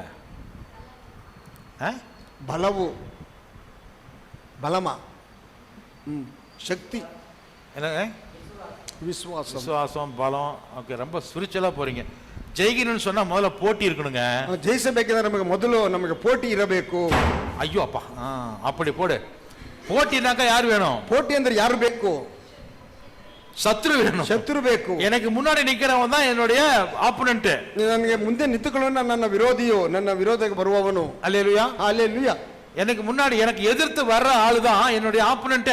ನನ್ನ ವಿರೋಧವಾಗಿ ಎದುರಿಸಿ ಬರುವಂತವನೇ ನನ್ನ ಒಂದು ವಿರೋಧಿಯು. நான் என்ன செய்யறனோ அதுக்கு ஆப்போசிட்டா வேலை பண்ணுவான். ನಾನು ಏನನ್ನು ಮಾಡುತ್ತೇನೆ ಅದಕ್ಕೆ ವಿರುದ್ಧವಾಗಿ ಅವನು ಮಾಡುತ್ತಾನೆ. என்னப்பா கரண்ட் போச்சா? யூபிஎஸ் ரன் ஆகுதா? இது யூடியூப் எல்லாம் ரன் ஆகுது. Praise the Lord. Hallelujah. Hallelujah. பிசாசு பலவிதமான யுக்திகளை கையாளுவான். ಸೈತಾನನು ಹಲವು ವಿಧದ ಯುಕ್ತಿಗಳನ್ನು ಮಾಡುವವನಾಗಿದ್ದಾನೆ. ನಾನು ನಮ್ಮ ಶತ್ರುಗಳು ಯಾರನ್ನು சொல்ல போறேன்? ನಮ್ಮ ಶತ್ರುಗಳು ಯಾರೆಂದು ನಾನು ಹೇಳಲಿದ್ದೇನೆ. பாஸ்டர், அது ரகசியமான லிஸ்ட் நான் வச்சிருக்கேன். என்னுடைய சத்துக்கு எப்படி உங்களுக்கு தெரியும்? ಪಾಸ್ಟರ್, ನಾನು ರಹಸ್ಯವಾದ ಒಂದು ಪಟ್ಟಿಯನ್ನು ನಾನು ಇಟ್ಟಿದ್ದೇನೆ. ನನ್ನ ವಿರೋಧಿ ನಿಮಗೆ ಹೇಗೆ ಗೊತ್ತುಂಟು? உங்க சத்ரு, என் சத்ரு எல்லாமே ஒரே சத்ரு தான். ನಿಮ್ಮ ಶತ್ರು ನನ್ನ ಶತ್ರು ಎಲ್ಲವೂ ಒಂದೇ, ಒಬ್ಬನೇ ಶತ್ರು. ஓகே, ரெடியா இருக்கீங்களா? ಸಿದ್ಧವಾಗಿದ್ದೀರಾ? முதல் சத்ரு, ಮೊದಲನೇ ಶತ್ರುವು ಯಾರು தெரியுமா? ಯಾರು ಗೊತ್ತುಂಟೆ? பிசாசு, ಸೈತಾನನು. ಆಮೆನ್. ಆಮೇನ್. ಎಫೆಸರಿಗೆ ನಿರುಬಂ ಎಫೆಸದವರಿಗೆ ಬರೆದ ಪತ್ರಿಕೆ ಅಧ್ಯಾயம் 6 6ನೇ ಅಧ್ಯಾಯ வசனம் 11-12 ವಾಕ್ಯ 11 12 6ஆம் அதிகாரம் 6ನೇ ಅಧ್ಯಾಯ 11 and 12. 11 12 நீங்கள் பிசாசின் தந்திரங்களோடு எதிர்த்து நிற்க திராணியுள்ளவர்களாகும்படி தேவனுடைய சர்வாயுத வர்க்கத்தையும் தரித்துக் கொள்ளுங்கள். ஏனென்றால் மாம்சத்தோடும் இரத்தத்தோடும் அல்ல, துரைத்தனங்களோடும் அதிகாரங்களோடும் இப்பிரபஞ்சத்தின் அந்தகார லோகாதிபதிகளோடும் வான மண்டலங்களில் உள்ள பொல்லாத ஆவிகளின் சேனைகளோடும் நமக்கு போராட்டம் ಉಂಟು. ಸೈತಾನ ತಂತ್ರೋಪಾಯಗಳನ್ನು ನೀವು ಎದುರಿಸಿ ನಿಲ್ಲುವುದಕ್ಕೆ ಶಕ್ತರಾಗುವಂತೆ ದೇವರು ದಯಪಾಲಿಸುವ ಸರ್ವಾಯುಧಗಳನ್ನು ಧರಿಸಿಕೊಳ್ಳಿರಿ. ನಾವು ಹೋರಾಡುವುದು ಮನುಷ್ಯ ಮಾತ್ರದವರ ಸಂಗಡವಲ್ಲ, ರಾಜತ್ವ ಮೇಲೆಯೂ ಅಧಿಕಾರಿಗಳ ಮೇಲೆಯೂ ಈ ಅಂಧಕಾರದ ಲೋಕಾಧಿಪತಿಗಳ ಮೇಲೆಯೂ ಆಕಾಶ ಮಂಡಲದಲ್ಲಿರುವ ದುರಾತ್ಮಗಳ ಸೇನೆಗಳ ಮೇಲೆಯೂ ನಾವು ಹೋರಾಡುವವರಾಗಿದ್ದೇವೆ. இது தேவனுடைய வசனம். ಇದು ದೇವರ ವಾಕ್ಯವು. ஒவ்வொரு தேவனுடைய பிள்ளைக்கும் ಒಬ್ಬೊಬ್ಬ ದೇವರ ಮಗನಿಗೂ ஒரு பொதுவான ஒரு சத்துரு இருக்கிறான். ಸಾಮಾನ್ಯವಾದ ಒಬ್ಬ ಶತ್ರು ಇರುತ್ತಾನೆ. அவன் தேவனுக்கு விரோதமானவன், ಅವನು ದೇವರಿಗೆ ವಿರೋಧಿಯಾದವನು, தேவனுடைய சித்தத்துக்கு விரோதமானவன். ದೇವರ ಚಿತ್ತಕ್ಕೆ ವಿರೋಧವಾಗಿರುವವನು. அதே சத்துரு உங்களுக்கும் எனக்கும் விரோதமாக வருவான். ಅದೇ ಶತ್ರು ನಿಮಗೂ ನನಗೂ ವಿರೋಧಿಯಾಗಿ ಬರುತ್ತಾನೆ. தேவனுடைய மகன் குமாரனாகிய இயேசு இந்த பூமிக்கு வந்த சமயத்துல, ದೇವರ ಮಗನಾದಂತ ಯೇಸು ಕ್ರಿಸ್ತನು ಈ ಲೋಕಕ್ಕೆ ಬಂದಂತ ಸಮಯದಲ್ಲಿ, இயேசு கிறிஸ்து தன்னுடைய ஊழியத்தை ஆரம்பிப்பதற்கு முன்பதாக ಯೇಸು ಕ್ರಿಸ್ತನ ಸೇವೆಗಳನ್ನು ಪ್ರಾರಂಭಿಸುವುದಕ್ಕೆ ಮುಂಚಿತವಾಗಿ இந்த சோதனை காண்ட கொண்டு போய் தேவனே பரிசுத்த ஆவியானவரை கொண்டு போய் விடுறார். ಆ ಶೋಧನಾ ಕಾರಣ ಬಲಿಗೆ ಪವಿತ್ರಾತ್ಮನವನು ಯೇಸುವನ್ನು ಕೊಂಡು ಹೋಗಿ ಬಿಡುತ್ತಾನೆ. பரிசுத்த ஆவியானவர் இயேசுவை நடத்தி கொண்டு போய் ಪವಿತ್ರಾತ್ಮನ ಯೇಸುವನ್ನು ನಡೆಸಿಕೊಂಡು ಹೋಗಿ சோதனைக்காரன்ட்ட விட்டு சோதிச்சு பாடுறா அப்படின்னு சொல்லி விடுறார். ಶೋಧನಾಕಾರನ ಹತ್ರ ಬಿಟ್ಟು ಶೋಧಿಸಿ ನೋಡು ಎಂದು ಹೇಳುತ್ತಾನೆ. மத்திய எழுதின சுவிசேஷம் 4ஆம் அதிகாரம் 1வது வசனம். ಮತ್ತಾಯನ ಬರೆದ ಸುವಾರ್ತೆ 4ನೇ ಅಧ್ಯಾಯ 1ನೇ ವಾಕ್ಯ 4. இயேசு பிசாசினாலே சோதிக்கப்படுவதற்கு ஆவியானவராலே வனாந்தரத்துக்கு கொண்டு போகப்பட்டார். ಆಗ ಯೇಸು ಸೈತಾನನಿಂದ ಶೋಧಿಸಲ್ಪಡುವುದಕ್ಕಾಗಿ ಆತ್ಮನು ಆತನನ್ನು ಅಡವಿಗೆ ಒಯ್ದನು. அப்பொழுது பிசாசு 3 விதமான சோதனைகளை கொண்டுகிறான். ಆಗ ಸೈತಾನನು 3 ವಿಧವಾದಂತ ಶೋಧನೆಗಳನ್ನು ಕೊಟ್ಟನು. அதிலே ஒரு சோதனை டைரக்டா நேரடியாக இயேசுவை அட்டாக் பண்றான். ಅದರಲ್ಲಿ ಒಂದು ಶೋಧನೆಯಲ್ಲಿ ಡೈರೆಕ್ಟ್ ಆಗಿ ಯೇಸುವನ್ನು ಅಟ್ಯಾಕ್ ಮಾಡುವವನಾಗಿದ್ದಾನೆ. 5, 6, 7 வசனங்களை படித்து பாத்தீங்கன்னா 5, 6, 7 ವಾಕ್ಯಗಳನ್ನು ಓದಿದರೆ அங்க போய் இயேசுவை ஒரு மிகப்பெரிய ஒரு தேவாலயத்தினுடைய உப்பரிகையில மேல நிறுத்தி, ಆಗ ಯೇಸುವನ ಸೈತಾನನು ದೇವಾಲಯದ ಶಿಖರದ ಮೇಲೆ ನಿಲ್ಲಿಸಿ கீழே குதி, ಕೆಳಗೆ ಧುಮುಕು, நீ உண்மையிலே தேவனுடைய மகனாக இருந்தா, ನೀನು ನಿಜವಾದ ದೇವರ ಮಗನೇ ಆಗಿದ್ದರೆ தேவ தூதர்களுக்கு உன்னுடைய பிதா கட்டளை இடுவார். ದೇವ ದೂತರಿಗೆ ನಿಮ್ಮ ತಂದೆ ಅಪ್ಪಣೆ ಕೊಡುವನು. உன் காலு உடையாது, ನಿನ್ನ ಕಾಲು ಕಲ್ಲಿಗೆ ತಗುಲುವುದಿಲ್ಲ, கல்லு மேலையும் படாது, காலு உடையாது, அப்படியே தூக்கிட்டு ஏந்திட்டு போவாங்களே. ಕಲ್ಲು ಮೇಲೆ ಬೀಳುವುದಲ್ಲಿ ನಿನ್ನ ಕಾಲು ಮುರಿಯುವುದಿಲ್ಲ, ಹಾಗೆ ನಿನ್ನ ಕೈಗಳಲ್ಲಿ ಎತ್ತುಕೊಂಡು ಹೋಗುತ್ತಾರೆ. ಟೆಸ್ಟ್ பண்ணி பாரு, உண்மையிலேயே நீ தேவனுடைய குமாரனா, ಪರೀಕ್ಷೆ ಮಾಡಿ ನೋಡಿ ನೀನು ನಿಜವಾಗಿ ದೇವರ ಮಗನೇ. விசுவாசி அப்படி சொல்றா. ಸೈತಾನನು ಆ ವಿಧವಾಗಿ ಹೇಳುವವನಾಗಿದ್ದಾನೆ. ಯೇಸು கிறிஸ்துவுக்கே அந்த மாதிரி சோதனை வந்தது. ಯೇಸು ಕ್ರಿಸ್ತನಿಗೆ ಆ ವಿಧವಾದಂತ ಶೋಧನೆ ಬಂದಿತು. அல்லேலூயா, அல்லேಲೂಯಾ. ஆனால் ಆದರೆ சாத்தானை இயேசு கிறிஸ்து ஜெயிச்சார். ಸೈತಾನನು ಯೇಸು ಕ್ರಿಸ್ತನು ಜಯಿಸಿದನು. யோபுவுக்கு சோதனை வந்தது. ಯೋಬುವಿಗೆ ಶೋಧನೆ ಬಂದಿತು. யோபுவுக்கு வந்த சோதனை பிசாசினால தான் வருது. ಯೋಬುವಿಗೆ ಬಂದ ಶೋಧನೆಯು ಸೈತಾನನಿಂದಲೇ ಬಂದದ್ದು. 1ஆம் அதிகாரம் ಯೋಬು 1ನೇ ಅಧ್ಯಾಯ வசனம் 12. ವಾಕ್ಯ 12. கர்த்தர் சாத்தானை நோக்கி, இதோ அவனுக்கு யோபுவுக்கு உண்டான எல்லாம் உன் கையிலே இருக்கிறது, ஆனால் யோபின் மேலே மாத்திரம் உன் கையை போடாதே, நீட்டாதே என்றார். அப்பொழுது சாத்தான் கர்த்தருடைய சந்நிதியை விட்டு புறப்பட்டு சோதிக்கும்படி யோபினிடத்திலே போனான். ಯೆಹೋವನು ಸೈತಾನನಿಗೆ, ಅವನ ಸ್ವಾಸ್ಥ್ಯವೆಲ್ಲ ನಿನ್ನ ಕೈಯಲ್ಲಿದೆ, ನೋಡು ಆದರೆ ಅವನ ಮೈ ಮೇಲೆ ಮಾತ್ರ ಕೈ ಹಾಕಬೇಡ ಎಂದು ಅಪ್ಪಣೆ ಕೊಟ್ಟನು. ಆಗ ಸೈತಾನನು ಯೆಹೋವನ ಸನ್ನಿಧಿಯಿಂದ ಹೊರಟು ಹೋದನು. யோபுவுக்கு சோதனை வந்தது. ಯೋಬುವಿಗೆ ಶೋಧನೆ ಬಂದಿತು. பிசாசு தான் சோதிக்க, ಸೈತಾನನೇ ಶೋಧಿಸುವವನು. பயங்கரமான கஷ்டத்தை கொடுத்தான். ಭಯಂಕರವಾದ ಕಷ್ಟವನ್ನು ಕೊಟ್ಟನು. பலவிதமான நோய்கள் அவனுக்கு வந்தது. ಹಲವು ವಿಧವಾದ ವ್ಯಾಧಿಗಳು ಅವನಿಗೆ ಬಂದವು. பொருள் சேதம், ஆள் சேதம் உண்டாச்சு. ವಸ್ತುಗಳ ನಷ್ಟವು, ವ್ಯಕ್ತಿಗಳ ನಷ್ಟವು, குடும்பத்திலே மரணம் வந்தது. ಕುಟುಂಬದಲ್ಲಿ ಮರಣವು ಸಂಭವಿಸಿತು. ஒரே நாளில எல்லாவற்றையும் இழந்து போன அவன் ஒரு பிச்சைக்காரனை போல மாறிவிட்டான். ಒಂದೇ ದಿನದಲ್ಲಿ ಎಲ್ಲವನ್ನು ಕಳೆದುಕೊಂಡು ಒಬ್ಬ ಭಿಕ್ಷೆನಂತೆ ಅವನು ಆದನು. சில பேர் என்ன பண்றாங்க, ಕೆಲವರು ಏನು ಮಾಡುತ್ತಾರೆ, இந்த சோதனையிலே சகிக்க முடியாதபடிக்கு, ಈ ಶೋಧನೆ ಸಹಿಸಲಿಕ್ಕೆ ಆಗದಂತೆ, இந்த எப்படி வந்தது யாரால வந்ததுன்னு தெரியாம, ಇದು ಹೇಗೆ ಬಂದಿತ್ತು ಯಾರಿಂದ ಬಂದಿತ್ತು ಎಂದು ತಿಳಿಯದೆ, தேவனை அவர்கள் நம்பாதபடினால, ದೇವರನ್ನು ನಂಬದೆ ಇರುವುದರಿಂದ சாத்தானை பின்பற்றி அவனுக்கு ஜால்ரா போட்டு அவங்க கூட சேர்ந்து தப்பிச்சிட்டாங்க. ಸೈತಾನನನ್ನು ಹಿಂಬಾಲಿಸಿ ಅವನಿಗೆ ಕಾಕಾಡಿದ ಅವನನ್ನು ಹಿಂಬಾಲಿಸಿ ಹೋಗುತ್ತಾರೆ. இதை நம்ம வேதத்துல வாசிக்கிறோம். ಇದನ್ನು ನಾವು ವೇದದಲ್ಲಿ ಓದುತ್ತೇವೆ. 1 தீமோத்தேயு ತಿಮೋಥೆಯನ ಬರೆದ ಮೊದಲನೇ ಪತ್ರಿಕೆ 5ஆம் அதிகாரம் 5ನೇ ಅಧ್ಯಾಯ 15வது வசனம். 15ನೇ ವಾಕ್ಯ. அங்க என்ன போட்டிருக்குது? 1:5-15. 1 தீமோத்தேயு 5ஆம் அதிகாரம் 15வது வசனம். Chapter 5 verse 15. 5ನೇ ಅಧ್ಯಾಯ 15ನೇ ವಾಕ್ಯ. ಈಗಾಗಲೇ ಕೆಲವರು ದಾರಿ ತಪ್ಪಿ ಸೈತಾನನನ್ನು ಹಿಂಬಾಲಿಸಿದ್ದಾರೆ. ದಾರಿ ತಪ್ಪಿ ಸೈತಾನನನ್ನು ಹಿಂಬಾಲಿಸಿ ಹೋದರು. அவங்க எங்க போயிட்டாங்க? ಅವರು ಎಲ್ಲಿ ಹೋದರು? அப்பா தேவனை விட இவன் தான் பெரிய ஆள் போல தெரியுது நினைச்சுக்கிட்டு, ಅಯ್ಯಪ್ಪ ದೇವರಿಗಿಂತ ಇವನೇ ಉತ್ತಮವಾದ ದೊಡ್ಡ ವ್ಯಕ್ತಿ ಎಂದು ಅಂದುಕೊಂಡು, அவனாலதான் நமக்கு தொந்தரவு வருது, ಅವನಿಂದಲೇ ನಮಗೆ ಸಮಸ್ಯೆಗಳು ಬರುತ್ತಿದೆ, அதனால பிசாசு கூட நம்ம கோஆபரேட் பண்ணி அவங்க கூட சேர்ந்து போயிடலாம், ಸೈತಾನನನ್ನು ಸಹಕರಿಸುವ ಅವನೊಟ್ಟಿಗೆ ನಾವು ಹೋಗೋಣ. அந்த door is going to hit, open the door. பிசாசை பின்பற்றி போனவர்கள் அநேகர் உண்டு, ಸೈತಾನನನ್ನು ಹಿಂಬಾಲಿಸಿ ಹೋದವರು ಅನೇಕರು ಉಂಟು. எபேசியர்களுடைய நிருபம், எபேசியருக்கு ಬರೆದ ಪತ್ರಿಕೆ 4ನೇ ಅಧ್ಯಾಯ 25, 26, 27. 4ನೇ ಅಧ್ಯಾಯ 25, 26, 27. அங்க என்ன வாசிக்கிறோம்? ಅಲ್ಲಿ ಏನು ನಾವು ಓದುತ್ತೇವೆ? நீங்க பிசாசுக்கு இடம் கொடுக்க கூடாது, ನೀವು ಸೈತಾನನಿಗೆ ನೀವು ಅವಕಾಶವನ್ನು ಕೊಡಬಾರದು. அந்த வசனங்களை நீங்க வாசித்து பாருங்க. ಆ ವಾಕ್ಯವನ್ನು ನೀವು ಓದಿ ನೋಡಿರಿ. என்ன போட்டிருக்குது? ಏನಾಗಿದೆ? அதுக்கு முன்னாடி பின்னாடி, கோபம் கொண்டீங்கன்னா பிசாசு வந்து உட்காந்துக்குவான்.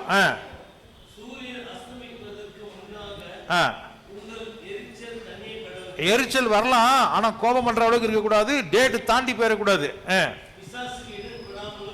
பிசாசுக்கு இடம் கொடாமல் இருங்கள். இப்படி பண்ணினீங்கன்னா பிசாசு வந்து உங்களை என்ன பண்ணுவான்?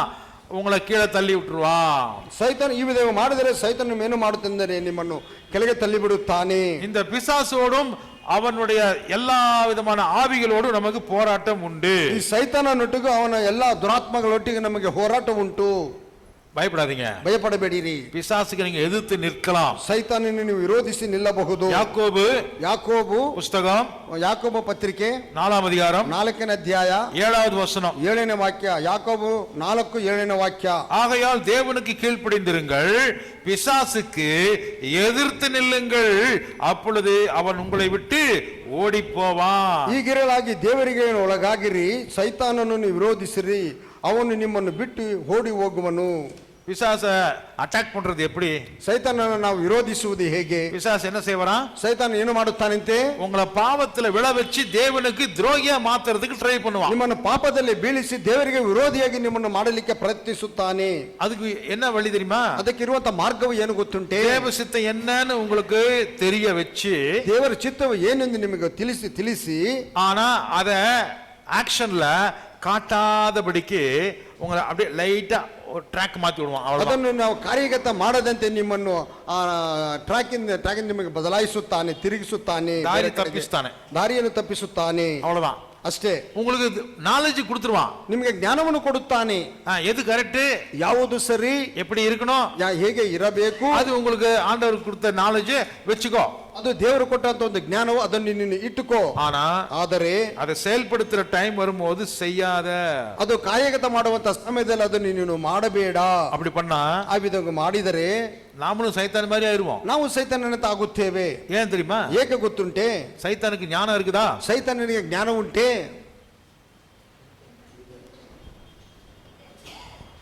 தைரியமா சொல்லுங்க. ಉಂಟಾ?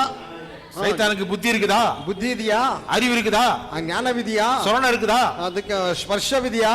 எல்லாம் இருக்குது அவனுக்கு, ಎಲ್ಲವೂ ಇದೆ ಅವನಿಗೆ. ஆனா கர்த்தருக்கு பிரியமா அவன் வாழவே மாட்டான். ಆದರೆ ದೇವರಿಗೆ ಅವನು ಪ್ರಿಯನಾಗಿ ಬಾಳುವುದೇ ಇಲ್ಲ. அவன் கலகக்காரன், ಅವನು ಕಲಹ ಮಾಡುವವನು, கீழ்ப்படியாதவன், ಅವನು ಅವಿಧೇಯನು, எதிர்த்து நிக்கிறவன், ವಿರೋಧಿಸಿ ನಿಲ್ಲುವವನು. பிசாசுக்கு இடம் கொடுத்தீங்கன்னா உங்களை என்ன பண்ணுவான்? அவன மாதிரியே மாத்தி விட்டுருவான். ಸೈತಾನನಿಗೆ ಅವಕಾಶ ಕೊಟ್ಟರೆ ಅವನು ಏನು ಮಾಡುತ್ತೆ ಅಂದ್ರೆ ನಿಮ್ಮನ್ನು ಅವನಂತೆ ಅವನು ಬದಲಾಯಿಸುತ್ತಾನೆ. உங்களுக்கு எல்லாமே விஷயமெல்லாம் தெரியும், ನಿಮಗೆ ಎಲ್ಲ ವಿಷಯಗಳು ಗೊತ್ತುಂಟು, ஆனா செய்யறதுக்கு வாய்ப்பு வரும்போது நீங்க செய்ய மாட்டீங்க. ಆದ್ರೆ ಮಾಡಲಿಕ್ಕೆ ಅವಕಾಶ ಬಂದಾಗ ಅದನ್ನು ನೀವು ಮಾಡುವುದೇ ಇಲ್ಲ. பிசாசு அப்படிதான். ಸೈತಾನ ಆ ವಿಧವಾಗಿಯೇ அவன் ஆண்டவர்கிட்ட என்ன பண்றான்? ಅವನು ದೇವರ ಬಳಿ ಏನು ಮಾಡುತ್ತಾನೆ? எல்லாம் தெரிஞ்சவனாக தான் இருக்கிறான். ಎಲ್ಲವನ್ನು ತಿಳಿದವನಂತೆ ಅವನು ಇದ್ದಾನೆ. ஆனா ಆದರೆ தேவ சித்தத்தை செய்யடான்னா செய்ய மாட்டான். ದೇವರ ಚಿತ್ತವನ್ನು ಮಾಡುತ್ತಾನೆ ಎಂದರೆ ಅವನು ಮಾಡುವುದಿಲ್ಲ. நன்மை செய்வது என்னன்னு அவனுக்கு தெரியும், ಒಳ್ಳೆಯದು ಮಾಡುವುದೆಂದರೆ ಏನೆಂದು ಅವನಿಗೆ ಗೊತ್ತುಂಟು, அவன் செய்ய மாட்டான். ಆದರೆ ಅವನು ಮಾಡುವುದಿಲ್ಲ. நீதியாக வாழ்வது என்னன்னு தெரியும், ನೀತಿಯಾಗಿ ಬಾಳುವುದೆಂದರೆ ಏನೆಂದು ಅವನಿಗೆ ಗೊತ್ತುಂಟು, ஆனால் நீதி செய்ய மாட்டான். ಆದರೆ ನೀತಿಯನ್ನು ಮಾಡುವುದಿಲ್ಲ. மன்னிப்பு என்னன்னு தெரியும், ಕ್ಷಮಿಸುವುದೇನೆಂದರೆ ಗೊತ್ತುಂಟು, ஆனால் அவன் மன்னிக்க மாட்டான். ಆದರೆ ಅವನು ಕ್ಷಮಿಸುವುದಿಲ್ಲ. கீழ்ப்படிதல் என்னன்னு தெரியும், ವಿಧೇಯತ್ವ ಎಂದರೆ ಏನು ಗೊತ್ತುಂಟು, கீழ்ப்படிய மாட்டான். ಅವನು ವಿಧೇಯನಾಗುವುದೇ ಇಲ್ಲ. அதே மாதிரி நம்மள மாட்டி விட்டுருவான். ಅದೇ ವಿಧವಾಗಿ ನಮ್ಮನ್ನು ಕೂಡ ಬದಲಾಯಿಸುತ್ತಾನೆ. எப்போ? ಯಾವಾಗ அவன்கிட்ட நீங்க போய் ஃப்ரெண்ட்ஷிப் வச்சுக்கிட்டீங்க, ಅವನೊಟ್ಟಿಗೆ ನಾವು ಸ್ನೇಹವನ್ನು ಬೆಳೆಸಿದರೆ அவன மாதிரியே நம்மள மாத்தி விட்டுருவான். ಅವನಂತೆಯೇ ನಮ್ಮನ್ನು ಬದಲಾಯಿಸುತ್ತಾನೆ. அப்போ யாரு ஜெயிப்பா? ಆಗ ಯಾರು ಜಯಿಸುತ್ತಾರೆ? நாம ஜெயிக்கிறோமா, பிசாசு ஜெயிக்கிறானா? ನಾವು ಜಯಿಸುತ್ತೇವೆ, ಸೈತಾನನು ಜಯಿಸುತ್ತಾನೆಯೇ? விட்டு கொடுத்துருவோம் நம்ம. ನಾವು ಬಿಟ್ಟು ಕೊಡುತ್ತೇವೆ. அப்படி விட்டு கொடுக்காதீங்க. ಆ ವಿಧವಾಗಿ ಬಿಟ್ಟು ಕೊಡಬೇಡಿರಿ. அல்லேலூயா. ಹಲ್ಲೆಲೂಯಾ. எதிர்க்க வேண்டிய ஒரு ஆள் இந்த பூமியில ஒருத்தர் இருக்கிறானா, அவன் சைத்தான். ನೀವು ವಿರೋಧಿಸುವಂತ ಒಬ್ಬ ವ್ಯಕ್ತಿ ಈ ಲೋಕದಲ್ಲಿ ಇದ್ದಾನೆಂದ್ರೆ ಅವನು ಸೈತಾನನೇ. Praise the Lord. Praise the Lord. எனக்கும் பிரதருக்கும் சண்டை வரலாம், ನನಗೂ ಬ್ರದರ್ಗೂ ಜಗಳ ಬರಬಹುದು. ಆದರೆ அவரை நான் எதிரி மாதிரி நான் நினைக்க கூடாது, சத்துருவாக நினைக்க கூடாது. ಅವರನ್ನು ನಾನು ವಿರೋಧಿಯಾಗಿಯೋ ಶತ್ರುವಾಗಿ ನಾನು ಅವರನ್ನು ನೆನೆಸಬಾರದು. ஒருவேளை அவருக்கு உள்ள இருக்கக்கூடிய சில விஷயங்கள் நான் எனக்கு ஏத்துக்க முடியாம இருக்கலாம். ಒಂದು ಪಕ್ಷ ಅವರ ಒಳಗಿರುವಂತ ಕೆಲವು ವಿಷಯಗಳನ್ನು ನಾನು ಅಂಗೀಕರಿಸಲಿಕ್ಕೆ ನನಗೆ ಸಾಧ್ಯವಾಗದಿರಬಹುದು. வசனத்தின்படி அவர் தப்பா சொல்லலாருன்னு எனக்கு தெரியும், ವಾಕ್ಯಾನುಸಾರ ಅವರು ತಪ್ಪು ಹೇಳುತ್ತಿದ್ದಾರೆ ಎಂದು ನನಗೆ ಗೊತ್ತುಂಟು. அதை மட்டும் தான் நான் எதிர்க்க வேண்டும். ಅದನ್ನು ಮಾತ್ರ ನಾನು ವಿರೋಧಿಸಬೇಕು. ஆனா இவரை நான் சகோதரனாகத்தான் நான் நேசிக்க வேண்டும். ಇವರನ್ನು ಮಾತ್ರ ನಾನು ಸಹೋದರನಾಗಿ ನಾನು ಪ್ರೀತಿಸಬೇಕು. எனக்கு எதிரி ஒரு மனுஷன் கிடையாது, ನನಗೆ ವಿರೋಧಿ ಬಂದ ಒಬ್ಬ ಮನುಷ್ಯನಲ್ಲ. யார் நமக்கு விரோதி? ಯಾರು ನಮಗೆ ವಿರೋಧಿಯು? பிசாசும் ಸೈತಾನನು. பிசாசு கொடுக்கிற தந்திர ஆலோசனைகளும், ಸೈತಾನನು ಕೊಡುವಂತ ತಂತ್ರ ಆಲೋಚನೆಗಳು, அதைத்தான் நாம் எதிர்க்க வேண்டும். ಅದನ್ನೇ ನಾವು ವಿರೋಧಿಸಬೇಕು. ஒரு மனுஷனும் ஒரு மனுஷியும் நமக்கு விரோதியாக நம்ம நினைக்கவே கூடாது. ಒಬ್ಬ ಮನುಷ್ಯನನ್ನ ವಿರೋಧಿಯಾಗಿ ನಾವು ಅಂದುಕೊಳ್ಳಲೇಬಾರದು. அப்போ அந்த மாதிரி தப்பு செய்யறவங்க பிசாசு கூட சேர்ந்து நம்ம கிட்ட தப்பு செய்யறான்னு வெச்சுக்குவோம். ಆ ವಿಧವಾಗಿ ತಪ್ಪು ಮಾಡೋರು ಅಂದ್ರೆ ಸೈತಾನೊಟ್ಟಿಗೆ ಸೇರಿ ನಮ್ಮ ಮೇಲೆ ತಪ್ಪು ಮಾಡುತ್ತಾರೆ ಅಂದುಕೊಳ್ಳೋಣ. அவங்கள நம்ம எப்படி ஜெயிக்கிறது? ಅವರನ್ನು ಹೇಗೆ ನಾವು ಜಯಿಸುವುದು? ரோமர்கள் நிருபம் ರೋಮರಿಗೆ ಬರೆದ ಪತ್ರಿಕೆ 12ಾம் அதிகாரம் 12ನೇ ಅಧ್ಯಾಯ வசனம் 20-21. ವಾಕ್ಯ 20-21. ಹಾಗಾದ್ರೆ ನಿನ್ನ ವೈರಿ ಹಸಿದಿದ್ದರೆ ಅವನಿಗೆ ಊಟಕ್ಕೆ ಬಡಿಸು, ಬಾಯಾರಿದ್ದರೆ ಕುಡಿಯುವುದಕ್ಕೆ ಕೊಡು. ಹೀಗೆ ಮಾಡುವುದರಿಂದ ಅವನ ತಲೆಯ ಮೇಲೆ ಕೆಂಡಗಳನ್ನು ಕೂಡಿಸಿಟ್ಟಂತಾಗುವುದು. ಕೆಟ್ಟತನಕ್ಕೆ ಸೋತು ಹೋಗದೆ ಒಳ್ಳೆಯತನದಿಂದ ಕೆಟ್ಟತನವನ್ನು ಸೋಲಿಸು. தீமை செய்கிறவர்களுக்கு தீமை செய்யறவன் எதனால செய்யறான்? ಕೇಡು ಮಾಡುವವನು ಕೆಟ್ಟದನ್ನು ಮಾಡುವವನು ಯಾವುದರಿಂದ ಮಾಡುತ್ತಾನೆ? அது உங்களுக்கு தனிப்பட்ட விஷயமா இருந்தாலும் சரி, ಅದು ನಿಮಗೆ ಪ್ರತ್ಯೇಕವಾದ ವಿಷಯವಾದರೂ ಸರಿ, ಕುಟುಂಬமா இருந்தாலும் சரி, ಅದು ಕುಟುಂಬವಾಗಿದ್ದರೂ ಸರಿ, சபையா இருந்தாலும் சரி, ಸಭೆಯಾಗಿದ್ದರೂ ಸರಿ, அல்லது சமுதாயமாக இருந்தாலும் சரி, ಸಮುದಾಯವಾಗಿದ್ದರೂ ಸರಿ, ஒரு கெட்டது நடக்குதுன்னு சொன்னால், ಒಂದು ಕೆಟ್ಟದು ನಡೆಯುತ್ತಿದೆ ಎಂದು ಹೇಳಿದರೆ ಯಾರಾல நடக்குது? ಯಾರಿಂದ ನಡೆಯುತ್ತದೆ? ಸೈತಾನನಿಂದ. ಸೈತಾನಕ್ಕೆ ಉದವಿ ಸೇರವங்க ಯಾರನ್ನ ಕೀಳ್ಪಡದ ಅತ್ತನೆ பேரும் பிசாசுக்கு தான் ಉದವಿ ಸೇರಾங்க. ಸೈತಾನಕ್ಕೆ ಸಹಾಯ ಮಾಡುವವರು ಯಾರೆಂದರೆ ವಿಧೇಯರಾಗದೆ ಅಷ್ಟು ಜನರು ಸೈತಾನನಿಗೆ ಸಹಾಯ ಮಾಡುವವರಾಗಿದ್ದಾರೆ. ವಚನத்தின்படி வாழாதவர்கள் பிசாசுக்கு ஒத்துழைப்பு கொடுக்கறாங்க. ದೇವರ ವಾಕ್ಯಾನುಸಾರವಾಗಿ ಬಾಳದಿರುವವರು ಸೈತಾನನಿಗೆ ಅನುಕೂಲವಾಗಿ ನಡೆದುಕೊಳ್ಳುತ್ತಾರೆ. அவங்களால தீமை உங்களுக்கு வருது, எனக்கு வருது, குடும்பத்துக்கு வருது, ಸಮುದಾಯಕ್ಕೆ வருது, ಸಭೆಗೆ வருது. ಅವರಿಂದ ಸಮಸ್ಯೆಗಳು ಕುಟುಂಬಕ್ಕೆ, ಸಭೆಗೆ ಬರುತ್ತದೆ, ನನಗೂ ಬರುತ್ತದೆ, ಸಮುದಾಯಕ್ಕೆ ಬರುತ್ತದೆ, ನಮ್ಮ ಕುಟುಂಬದಲ್ಲಿಗೂ ಬರುತ್ತದೆ. இப்போ தீமை செய்கிறவர்களை நாம் எப்படி ஜெயிக்கிறது? ಇವಾಗ ಕೇಡು ಮಾಡುವವರನ್ನು ನಾವು ಹೇಗೆ ಜಯಿಸುವುದು? தீமையை நன்மையினாலே வெல்லு. ಕೇಡನ್ನು ಒಳ್ಳೆಯತನದಿಂದ ನೀನು ಜಯಿಸು. ஹல்லேலூயா. ಹಲ್ಲೆಲೂಯಾ. ಕೆಟ್ಟದ್ದು செய்றாங்க, ಕೆಟ್ಟದ್ದು ಮಾಡುತ್ತಾರೆ. ಯಾರು பண்றாங்க? ಯಾರು ಮಾಡುತ್ತಾರೆ? திருப்பி நம்ம கிட்ட வராங்க, ತಿರುಗಿ ನಮ್ಮ ಬಳಿಗೆ ಬರುತ್ತಾರೆ, ಕೆಟ್ಟದು பண்றாங்க, ಕೆಟ್ಟದು ಮಾಡುತ್ತಾರೆ, ಕೆಟ್ಟದು பேசுறாங்க, ಕೆಟ್ಟದನ್ನು ಮಾತನಾಡುತ್ತಾರೆ. நமக்கு ஹர்ட் ஆகுது, நமக்கு மனசு வருத்தப்படுறோம், ನಮಗೆ ಮನಸ್ಸು ನೋಯುತ್ತದೆ, ವೇದನೆಯಾಗುತ್ತದೆ, குடும்பத்துல பிரச்சனை வருது, ಕುಟುಂಬಗಳಿಗೆ ಸಮಸ್ಯೆಗಳು ಬರುತ್ತವೆ, சபையில பிரிவினைகள் ಉಂಟಾகுது, ಸಭೆಯಲ್ಲಿ ಬೇರ್ಪಡಿಕೆಗಳು ಬರುತ್ತವೆ, ಸಮುದಾಯத்துல ஒரு தீமையான காரியம் நடக்குது, ಸಮುದಾಯದಲ್ಲಿ ಒಂದು ಕೆಟ್ಟ ಕಾರ್ಯಗಳು ನಡೆಯುತ್ತವೆ, ಸಮುದಾಯದಲ್ಲಿ ಕೆಟ್ಟದು நடக்குது, ಸಮುದಾಯದಲ್ಲಿ ಕೆಟ್ಟದು ನಡೆಯುತ್ತದೆ. ಅದಕ್ಕೆ ಯಾರೋ ಒಬ್ಬರು ಕಾರಣமா இருக்காங்க, ಅದಕ್ಕೆ ಯಾರೋ ಒಬ್ಬರು ಕಾರಣಕರ್ತರಾಗಿದ್ದಾರೆ. இப்ப நம்ம அவங்களை என்ன பண்றது? ಆಗ ನಾವು ಅವರನ್ನು ಏನು ಮಾಡುವುದು? தீமை செய்யறோம்னா ಕೆಟ್ಟದನ್ನು ಮಾಡುವವನನ್ನು தீமைக்கு தீமை செஞ்சா அது அவனை ஜெயிக்கலாமா? ಕೆಟ್ಟದಕ್ಕೆ ಕೆಟ್ಟದನ್ನು ಮಾಡಿದರೆ ಅವನನ್ನು ಜಯಿಸಬಹುದೇ? ஏண்டா எனக்கா குழி நோண்டுனா உனக்கு நோண்டுறேன்டா நானு. ಏನೋ ನನಗೆ ಗುಂಡಿ ತೋಡಿತೀಯಾ, ನಾನು ನಿನಗೆ ಗುಂಡಿ ತೋಡಿತೀನಿ ಕಣೋ. என் குடும்பத்துக்கு விரோதமா நீ இந்த மாதிரி ஒரு விஷத்தை போட்டியா, நான் உன் குடும்பத்தை எப்படி நாசம் பண்றேன் பாரு. ನನ್ನ ಕುಟುಂಬಕ್ಕೆ ವಿಧವಾಗಿ ನೀನು ವಿಷವನ್ನು ಹಾಕಿದ್ದೀಯಾ, ನಾನು ನಿನ್ನ ಕುಟುಂಬವನ್ನು ಹೇಗೆ ನಾನು ಕೆಡಿಸುತ್ತೇನೆ ನೀನು ನೋಡು. அப்படி பண்ணக்கூடாது. ಆ ವಿಧವಾಗಿ ಮಾಡಬಾರದು. அப்படி கெட்டது செய்யறவங்களை கூட நாம எப்படி ஜெயிக்கணும்னு சொன்னா, ಆ ವಿಧವಾಗಿ ಕೇಡನ್ನು ಮಾಡುವವರನ್ನು ಹೇಗೆ ನಾವು ಜಯಿಸಬೇಕೆಂದರೆ அவங்களுக்கு நாம நன்மைதான் செய்ய வேண்டும். ಅವ್ರಿಗೆ ನಾವು ಒಳ್ಳೆಯದನ್ನೇ ನಾವು ಮಾಡಬೇಕು. எப்படி செய்யறது? ಹೇಗೆ ಮಾಡುವುದು? அநியாயமா வந்து என்கிட்ட கேட்கறான் பிரதர். ಅನ್ಯಾಯವಾಗಿ ಬಂದು ನನ್ನನ್ನು ಕೇಳ್ತೇನೆ ಬ್ರದರ್. ಅವನು நான் சாப்பாடு செஞ்சுட்டு சாப்பாட்டுல வந்து ஏதோ ஒரு அசுத்தத்தை போட்டுட்டு போயிட்டான். ನಾನು ಊಟವನ್ನು ಮಾಡಿದಾಗ ಅದರಲ್ಲಿ ಬಂದು ಯಾವುದೋ ಒಂದು ಅಸುತ್ತವನ್ನು ಅದರಲ್ಲಿ ಹಾಕಿ ಹೋಗಿದ್ದಾನೆ. திருப்பி வந்து எனக்கு வந்து சாப்பாடு கொடுன்னு கேட்கறான். ತಿರುಗಿ ನನ್ನ ಹತ್ರ ಬಂದು ಊಟವನ್ನು ನನಗೆ ಕೊಡು ಎಂದು ಕೇಳುತ್ತಾನೆ. ஏன் எனக்கெல்லாம் கொடுக்க மாட்டீங்களான்னு வந்து சட்டம் பேசுறான்.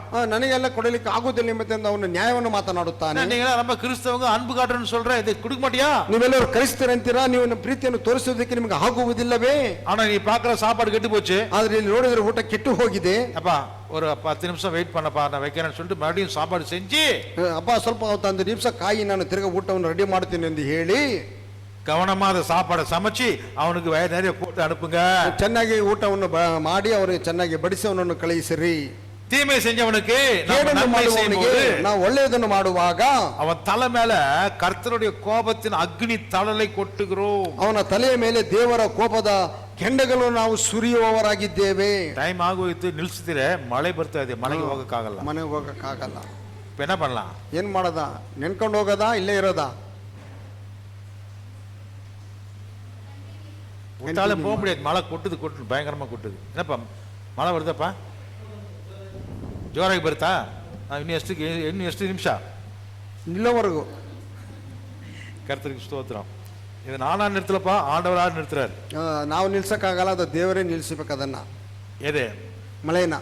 ஆமா, கர்த்தருக்கு ஸ்தோத்திரம். ದೇವರ ನಮಗೆ ಸ್ತೋತ್ರ. ஓகே, இப்போ நம்ம முதல் ஒரு சத்துருவை பார்த்தோம். ಮೊದಲು ಒಬ್ಬ ಶತ್ರುವನ್ನು ನಾವು ನೋಡಿದೆವು. அவன் கர்த்தருக்கு விரோதியா இருக்கிறான். ಅವನು ಯೆಹೋವನಿಗೆ ವಿರೋಧಿಯಾಗಿದ್ದಾನೆ. தேவனுடைய சபைக்கு விரோதியாக ದೇವರ இருக்கிறான். ಸಭೆಗೆ ವಿರೋಧಿಯಾಗಿದ್ದಾನೆ. உங்களுக்கு விரோதியாக இருக்கிறான். ನಿಮಗೆ ವಿರೋಧಿಯಾಗಿದ್ದಾನೆ. உங்க குடும்பத்துக்கு விரோதியாக ನಿಮ್ಮ இருக்கிறான். ಕುಟುಂಬಕ್ಕೆ ವಿರೋಧಿಯಾಗಿದ್ದಾನೆ. சமுதாயத்துக்கு விரோதியாக இருக்கிறான். ಸಮಾಜಕ್ಕೆ ವಿರೋಧಿಯಾಗಿದ್ದಾನೆ. ஆனால் ಆದರೆ அவனை நீங்கள் ஜெயிக்கலாம். ಅವನನ್ನು ನೀವು ಜಯಿಸಬಹುದು. அல்லேலூயா. ಹಲ್ಲೆಲೂಯಾ. எப்படி? ಹೇಗೆ? தேவனுக்கு நீங்கள் கீழ்ப்படிந்து, ದೇವರಿಗೆ ನೀವು ವಿಧೇಯರಾಗಿ. எப்படி? ಹೇಗೆ? தேவனுக்கு நீங்க விதையராகி, ದೇವರಿಗೆ ನೀವು ವಿಧೇಯರಾಗಿ பிசாசுக்கு எதிர்த்து நிக்கணும். ಸೈತಾನನನ್ನು ವಿರೋಧಿಸಿ ನಿಲ್ಲಬೇಕು. பிசாசுக்கு எதிர்த்து நிக்குதுன்னு சொன்னா, ಸೈತಾನನಿಗೆ ವಿರೋಧಿಸಿ ನಿಲ್ಲುವುದಿದ್ದರೆ தேவனுக்கு கீழ்ப்படிஞ்சா போதும். ದೇವರಿಗೆ ವಿಧೇಯರಾದರೆ ಸಾಕು. அவனுக்கு நம்ம ஆட்டோமேட்டிக்கா விரோதி ஆயிருவோம். ಅವನಿಗೆ ಆಟೋಮೆಟಿಕ್ ಆಗಿ ನಾವು ವಿರೋಧಿ ಆಗುತ್ತೇವೆ. யாரெல்லாம் தேவனுக்கு கீழ்ப்படியாம தேவனுக்கு விரோதமா நிக்கிறாங்களோ அவங்க ஆல்ரெடி ಈಗಾಗಲೇ பிசாசு கூட தான் இருக்கிறாங்கன்னு அர்த்தம். ಯಾರೆಲ್ಲ ದೇವರಿಗೆ ವಿರೋಧಿಗಳಾಗಿ ಅವಿಧೇಯರಾಗಿದ್ದಾರೋ, ವಿಧಿಯಾಗಿರುತ್ತಾರೋ ಅವರು ಈಗಾಗಲೇ விரோதி இல்ல. தேவனுக்கு யார் கீழ்ப்படியாம இருக்காங்களோ அவங்க விரோதியா இருக்காங்க. ಯಾರೆಲ್ಲ ದೇವರಿಗೆ ವಿಧೇಯರಾಗದೆ ಇದ್ದಾರೋ, தேவனுக்கு யார் கீழ்ப்படியாம இருக்காங்களோ, ದೇವರಿಗೆ ಯಾರು ವಿಧೇಯರಾಗದೆ ಇದ್ದಾರೋ அவங்க ஏற்கனவே விரோதியா தான் இருக்கிறாங்க. ಅವರು ಮುಂಚಿತವಾಗಿಯೇ ವಿರೋಧಿಯಾಗಿದ್ದಾರೆ. அவங்க அத்தனை பேரும் பிசாசு கூட தான் இருக்கிறாங்க. ಅಷ್ಟು ಜನರು ಸೈತಾನನೊಟ್ಟಿಗಿದ್ದಾರೆ. யாரெல்லாம் தேவனுக்கு கீழ்ப்படியாமல் இருக்கிறாங்களோ, ಯಾರೆಲ್ಲರೂ ದೇವರಿಗೆ ವಿಧೇಯರಾಗದೆ ಇದ್ದಾರೋ அத்தனை பேரும் தேவனை எதிர்க்கிறாங்க. ಅಷ್ಟು ಜನರು ದೇವರನ್ನು ವಿರೋಧಿಸುತ್ತಾರೆ. பிசாசும் எதிர்க்கிறான், நம்மள தேவனை எதிர்க்கிறான். ಸೈತಾನನು ದೇವರನ್ನು ಎದುರಿಸುತ್ತಾನೆ, ನಮ್ಮನ್ನು ಎದುರಿಸುತ್ತಾನೆ. அப்போ பிசாசு எதிர்த்து நிக்கணும்னு சொன்னா நம்ம தேவனுக்கு கீழ்ப்படிஞ்சா போதும். ಆಗ ಸೈತಾನ ನಾವು ವಿರೋಧಿಸಿ ನಿಲ್ಲಬೇಕೆಂದರೆ ನಾವು ದೇವರಿಗೆ ವಿಧೇಯರಾಗಲೇಬೇಕು. தேவனுக்கு கீழ்ப்படிஞ்சா ದೇವರಿಗೆ ವಿಧೇಯರಾದರೆ பிசாசுக்கு நம்ம எதிர்த்து நிற்போம். ಸೈತಾನ ನಾವು ವಿರೋಧಿಸಿ ನಿಲ್ಲುತ್ತೇವೆ. அப்போ ಆಗ பிசாசு அப்பாலே போ அப்படின்னா ஓடி போயிடுவான். ಸೈತಾನನಿಗೆ ಅಪ್ಪ ಅಲ್ಲೇ ಹೋಗು ಅಂತ ಹೇಳಿದ್ರೆ ಓಡಿ ಹೋಗುತ್ತಾನೆ. தொலைகி ತೊಲಗಿ ಹೋಗೆಂದರೆ ಸೈತಾನದು ಹೋಗುತ್ತಾನೆ. அதான் சொல்லுங்க ಎಲ್ಲರೂ ಹೇಳಿ, ತೊಲಗಿ ಹೋಗು ಸೈತಾನನೇ. தைரியம் இல்ல, பயந்துக்கிறீங்களா? பாஸ்டர் நீங்க சொல்லிட்டு போயிருவீங்க, பின்னாடி அடிப்பான் பாஸ்டர் என்னைய. கீழ்ப்படியலன்னா உங்களுக்கு அடி விழுது. ವಿಧೇಯರಾಗದವರೇ ನಿಮಗೆ ಏಟು ಬೀಳುತ್ತದೆ. கீழ்ப்படிங்க தைரியமா சொல்லலாம். ವಿಧೇಯರಾದವರು ಧೈರ್ಯವಾಗಿ ಹೇಳಬಹುದು, கர்த்தருக்கு கீழ்ப்படிவேன், ನಾನು ದೇವರಿಗೆ ವಿಧೇಯನಾಗುತ್ತೇನೆ, சைத்தானுக்கு எதிர்த்து நிற்பேன், ಸೈತಾನನನ್ನು ವಿರೋಧಿಸಿ ನಿಲ್ಲುತ್ತೇನೆ, தேவனுக்கு கீழ்ப்படிவேன். ದೇವರಿಗೆ ವಿಧೇಯನಾಗುತ್ತೇನೆ. அப்படி என்ன அர்த்தம்? ಹಾಗಿದ್ದರೆ ಅರ್ಥವು தாய் தகப்பனுக்கு கீழ்ப்படியணும், ತಂದೆ ತಾಯಿಗೆ ವಿಧೇಯರಾಗಬೇಕು, பெரியவர்களுக்கு கீழ்ப்படியணும், ಹಿರಿಯರಿಗೆ ವಿಧೇಯರಾಗಬೇಕು, போதகருக்கு கீழ்ப்படியணும், ಬೋಧಕರಿಗೆ ವಿಧೇಯರಾಗಬೇಕು, சொல்லிக் கொடுக்கிறவங்களுக்கு கீழ்ப்படியணும், ಹೇಳುವವರಿಗೆ ಹೇಳಿ ಕೊಡುವವರಿಗೆ ವಿಧೇಯರಾಗಬೇಕು. அல்லேலூயா. ಹಲ್ಲೆಲೂಯಾ. வசனத்துக்கு கீழ்ப்படியணும், ವಾಕ್ಯಕ್ಕೆ ವಿಧೇಯರಾಗಬೇಕು, அதிகாரத்துக்கு கீழ்ப்படியணும், ಅಧಿಕಾರಕ್ಕೆ ಒಳಗಾಗಬೇಕು, அரசாங்கத்துக்கு கீழ்ப்படியணும். ರಾಜ್ಯಾಂಗಕ್ಕೆ ನಾವು ವಿಧೇಯರಾಗಬೇಕು. அப்படி கீழ்ப்படிகிறவன் ಆ ವಿಧವಾಗಿ ವಿಧೇಯರಾಗುವವರು பிசாச பார்த்து தைரியமா சொல்லலாம், ನಾವು ಸೈತಾನನ್ನು ನೋಡಿ ನಾವು ಧೈರ್ಯವಾಗಿ ಹೇಳಬಹುದು, ನನ್ನನ್ನು ಬಿಟ್ಟು ತೊಲಗು, ನನ್ನನ್ನು ಬಿಟ್ಟು ಅಪ್ಪಾಲೆ ಹೋಗು ಸೈತಾನೆ. அல்லேலூயா. ಹಲ್ಲೆಲೂಯಾ. சொல்லுங்க, ಹೇಳಿರಿ, ನನ್ನನ್ನು ಬಿಟ್ಟು ತೊಲಗಿ ಹೋಗು. நன்னன்னு விட்டு தொலைகு போகுடா. சொல்றத பார்த்தா பயந்துகிட்டு அப்படியே கழியுறீங்க, பேஜாகிற மாதிரி. ಜೋರಾಗಿ ಹೇಳ್ಬೇಕು, போடா அப்புறம் பார்த்துக்கலாம். தைரியமா சொல்ல மாட்டீங்களா? ಧೈರ್ಯವಾಗಿ ಹೇಳಿ. இப்ப சொல்றாரு பாருங்க, கிளமன் பத்தி சொல்லுங்க பிரதர். ನನ್ನನ್ನು ಬಿಟ್ಟು ಮೈಗೆ எடுத்துங்க பிரதர். அங்கே இருக்க பாருங்க. அவர் பயப்படுறாரு மைக் எடுக்க சொன்னா. என்னை விட்டு அப்பால போ சாத்தானே. இன்னும் சத்தமா கடைக்கு போற வரியான்னு கூப்பிடுற மாதிரி இருக்குது. அவர் சொல்றாரு பாருங்க,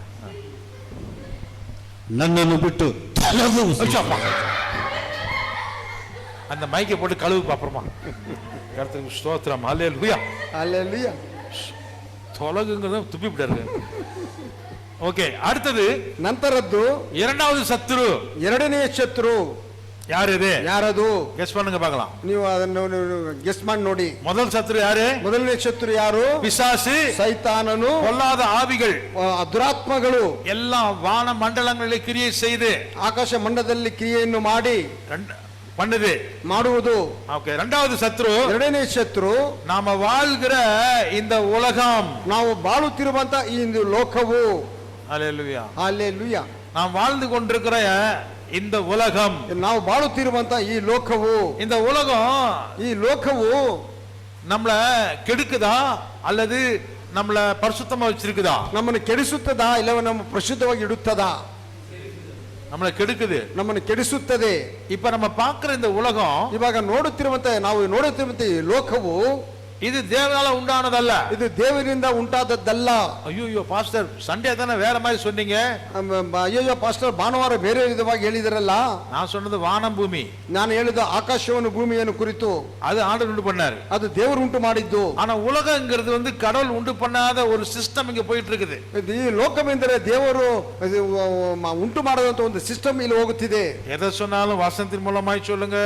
ಯಾವುದನ್ನು ಹೇಳಿದರೂ ವಾಕ್ಯಾನುಸಾರವಾಗಿ ಹೇಳಿರಿ. கர்த்தருக்கு ஸ்தோத்திரம். ದೇವರ ನಾಮಕ್ಕೆ ಸ್ತೋತ್ರವು. ஓகே, நம்ம வாசிப்போம். 1 யோவான், ಒಂದು ಯೋಹಾನನು ಒಂದನೇ ಪತ್ರಿಕೆ, 1 ಯೋಹಾನನು 1ನೇ ಅಧ್ಯಾಯ, 1ನೇ ಅಧ್ಯಾಯ, அதுல நம்ம வந்து 2ஆம் அதிகாரம் 2ನೇ ಅಧ್ಯಾಯ வசனம் 14, 15, 16, ವಾಕ್ಯ 17 வரைக்கும். ಲೋಕವನ್ನಾಗಲಿ ಲೋಕದಲ್ಲಿರುವವುಗಳನ್ನಾಗಲಿ ಪ್ರೀತಿಸಬೇಡಿರಿ. ಯಾವನಾದರೂ ಲೋಕವನ್ನು ಪ್ರೀತಿಸಿದರೆ ತಂದೆಯ ಮೇಲನ ಪ್ರೀತಿಯು ಅವನಲ್ಲಿಲ್ಲ. ಲೋಕದಲ್ಲಿರುವ ಶರೀರದ ಆಸೆ, ಕಣ್ಣಿನ ಆಸೆ, ಬದುಕು ಬಾಳಿನ ಡಂಬ, ಈ ಮೊದಲಾದವುಗಳೆಲ್ಲವೂ ತಂದೆಯಿಂದ ಹುಟ್ಟದೆ ಲೋಕದಿಂದ ಹುಟ್ಟಿದವುಗಳಾಗಿವೆ. ಎಲ್ಲಿಂದ ಹುಟ್ಟಾಗಲಿಲ್ಲ? ತಂದೆಯಿಂದ ಹುಟ್ಟದೆ ಲೋಕದಿಂದ ಹುಟ್ಟಿದವುಗಳಾಗಿವೆ. ಲೋಕವು ಅದರ ಆಸೆಯು ಗತಿಸಿ ಹೋಗುತ್ತವೆ, ಆದರೆ ದೇವರ ಚಿತ್ತವನ್ನು ನೆರವೇರಿಸುವವನು ಎಂದಿಗೂ ಇರುವನು, ಎಂದೆಂದಿಗೂ ಇರುವನು. ಎಂದೆಂದಿಗೂ ಇರುವನು. தமிழ்ல என்ன போட்டிருக்குது? தமிழಲ್ಲಿ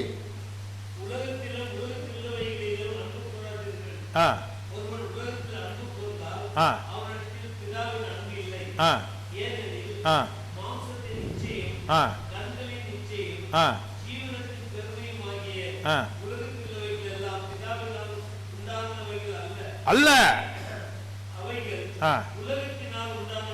ஓ மை குட்னஸ். உலகங்கிறது அப்ப என்ன? ಲೋಕವೆನ್ನುವುದಾಗಾದರೆ ಏನು? மனிதனாலே ಉಂಟಾக்கப்பಟ್ಟ ஒரு ಮಾಯமான வாழ்க்கை, ಮನುಷ್ಯರಿಂದ ಸೃಷ್ಟಿಸಲ್ಪಟ್ಟಂತ ಒಂದು ಮಾಯವಾದ ಒಂದು ಜೀವನ. இதுதான் உலகம் என்று வேர்ல்ட் என்று சொல்லப்படுகிறது. ಇದನ್ನೇ ನಾವು ಬಂಗಾರವೆಂದು ಹೇಳಲ್ಪಡುವುದು, வேர்ல்ட் ಲೋಕವು ಎಂದು ಹೇಳಲ್ಪಡುವುದು. ಬಂಗಾರ ಅಲ್ಲ, ಬಂಗಾರ ಲೋಕ. ದೇವನ್ ಉಂಟು பண்ணாரு. ದೇವರು ಬಂಗಾರವನ್ನು ದೇವರು ಉಂಟು ಮಾಡಿದನು. ஆனா உலகம் என்பது ಈ ಲೋಕಂ ಎನ್ನುವುದು அது என்னது? ಅದೇನದು? மனுஷனுடைய வாழ்க்கை முறையினாலே உண்டான ஒரு சிஸ்டம், சிஸ்டம் ஆஃப் மேன். ಮನುಷ್ಯನ ಒಂದು ಜೀವನ ಶೈಲಿಯಿಂದ ಹುಟ್ಟಾದಂತ ಒಂದು ವಿಧಾನವು.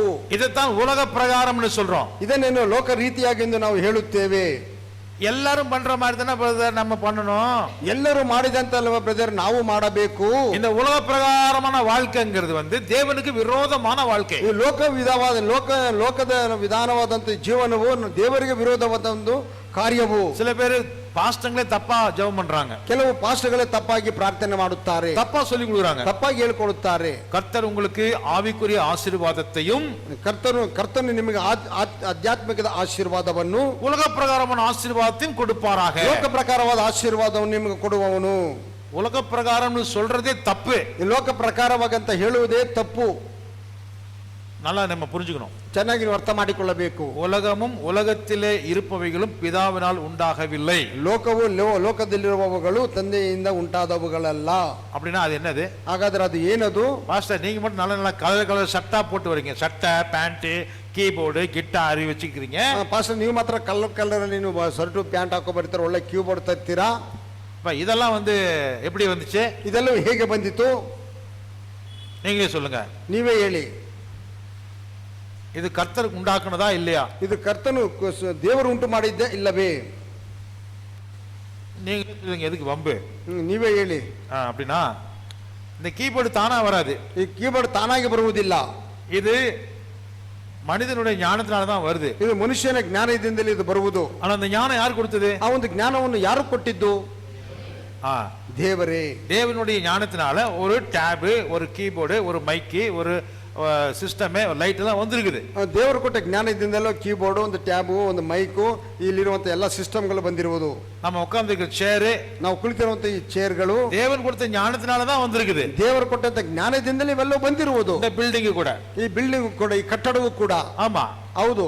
இது எல்லாமே வந்து கர்த்தர் கொடுத்த ಎಬಿಲಿಟಿ, ವಿಸ್ಡಮ್, ಇದனால தான் வந்துச்சு. ಇದೆಲ್ಲವೂ ದೇವರು ಕೊಟ್ಟಂತ ಜ್ಞಾನದಿಂದಲೇ ಇದೆಲ್ಲವೂ ಬಂದಿತು. ஆனா ಆದರೆ உலகம் என்பது என்ன? ಲೋಕವೆನ್ನುವುದು ಏನು? என்ன நீங்க வசனத்திலே பார்த்திருக்கிறோம், ವಾಕ್ಯದಲ್ಲಿ ನಾವು ನೋಡಿದ್ದೇವೆ. ಅದ ಪಾருங்க, ಅದನ್ನು ನಾವು ನೋಡೋಣ.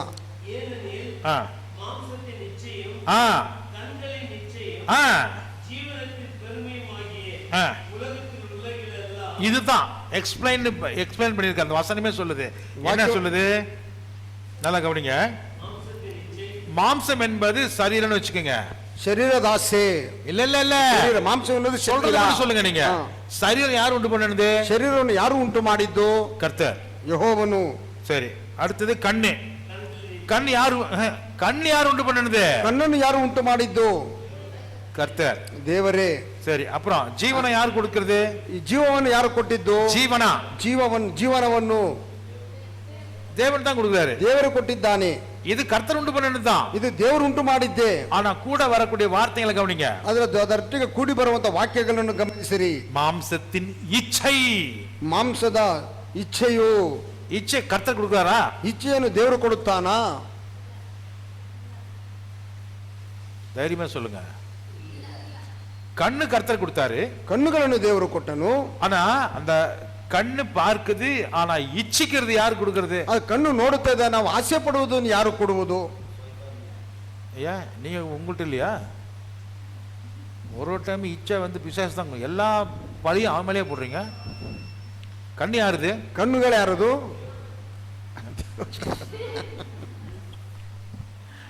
உல்டா பல்ட்டா ஆன்சரே கொடுக்குறாரு எப்பா பார்த்தாலும். கண்ணு உங்ககிட்ட இல்லையா பிரதர்? அந்த கண்ணு யாருது பிரதர்? இந்த கண்ணு, ಆ ಕಣ್ಣು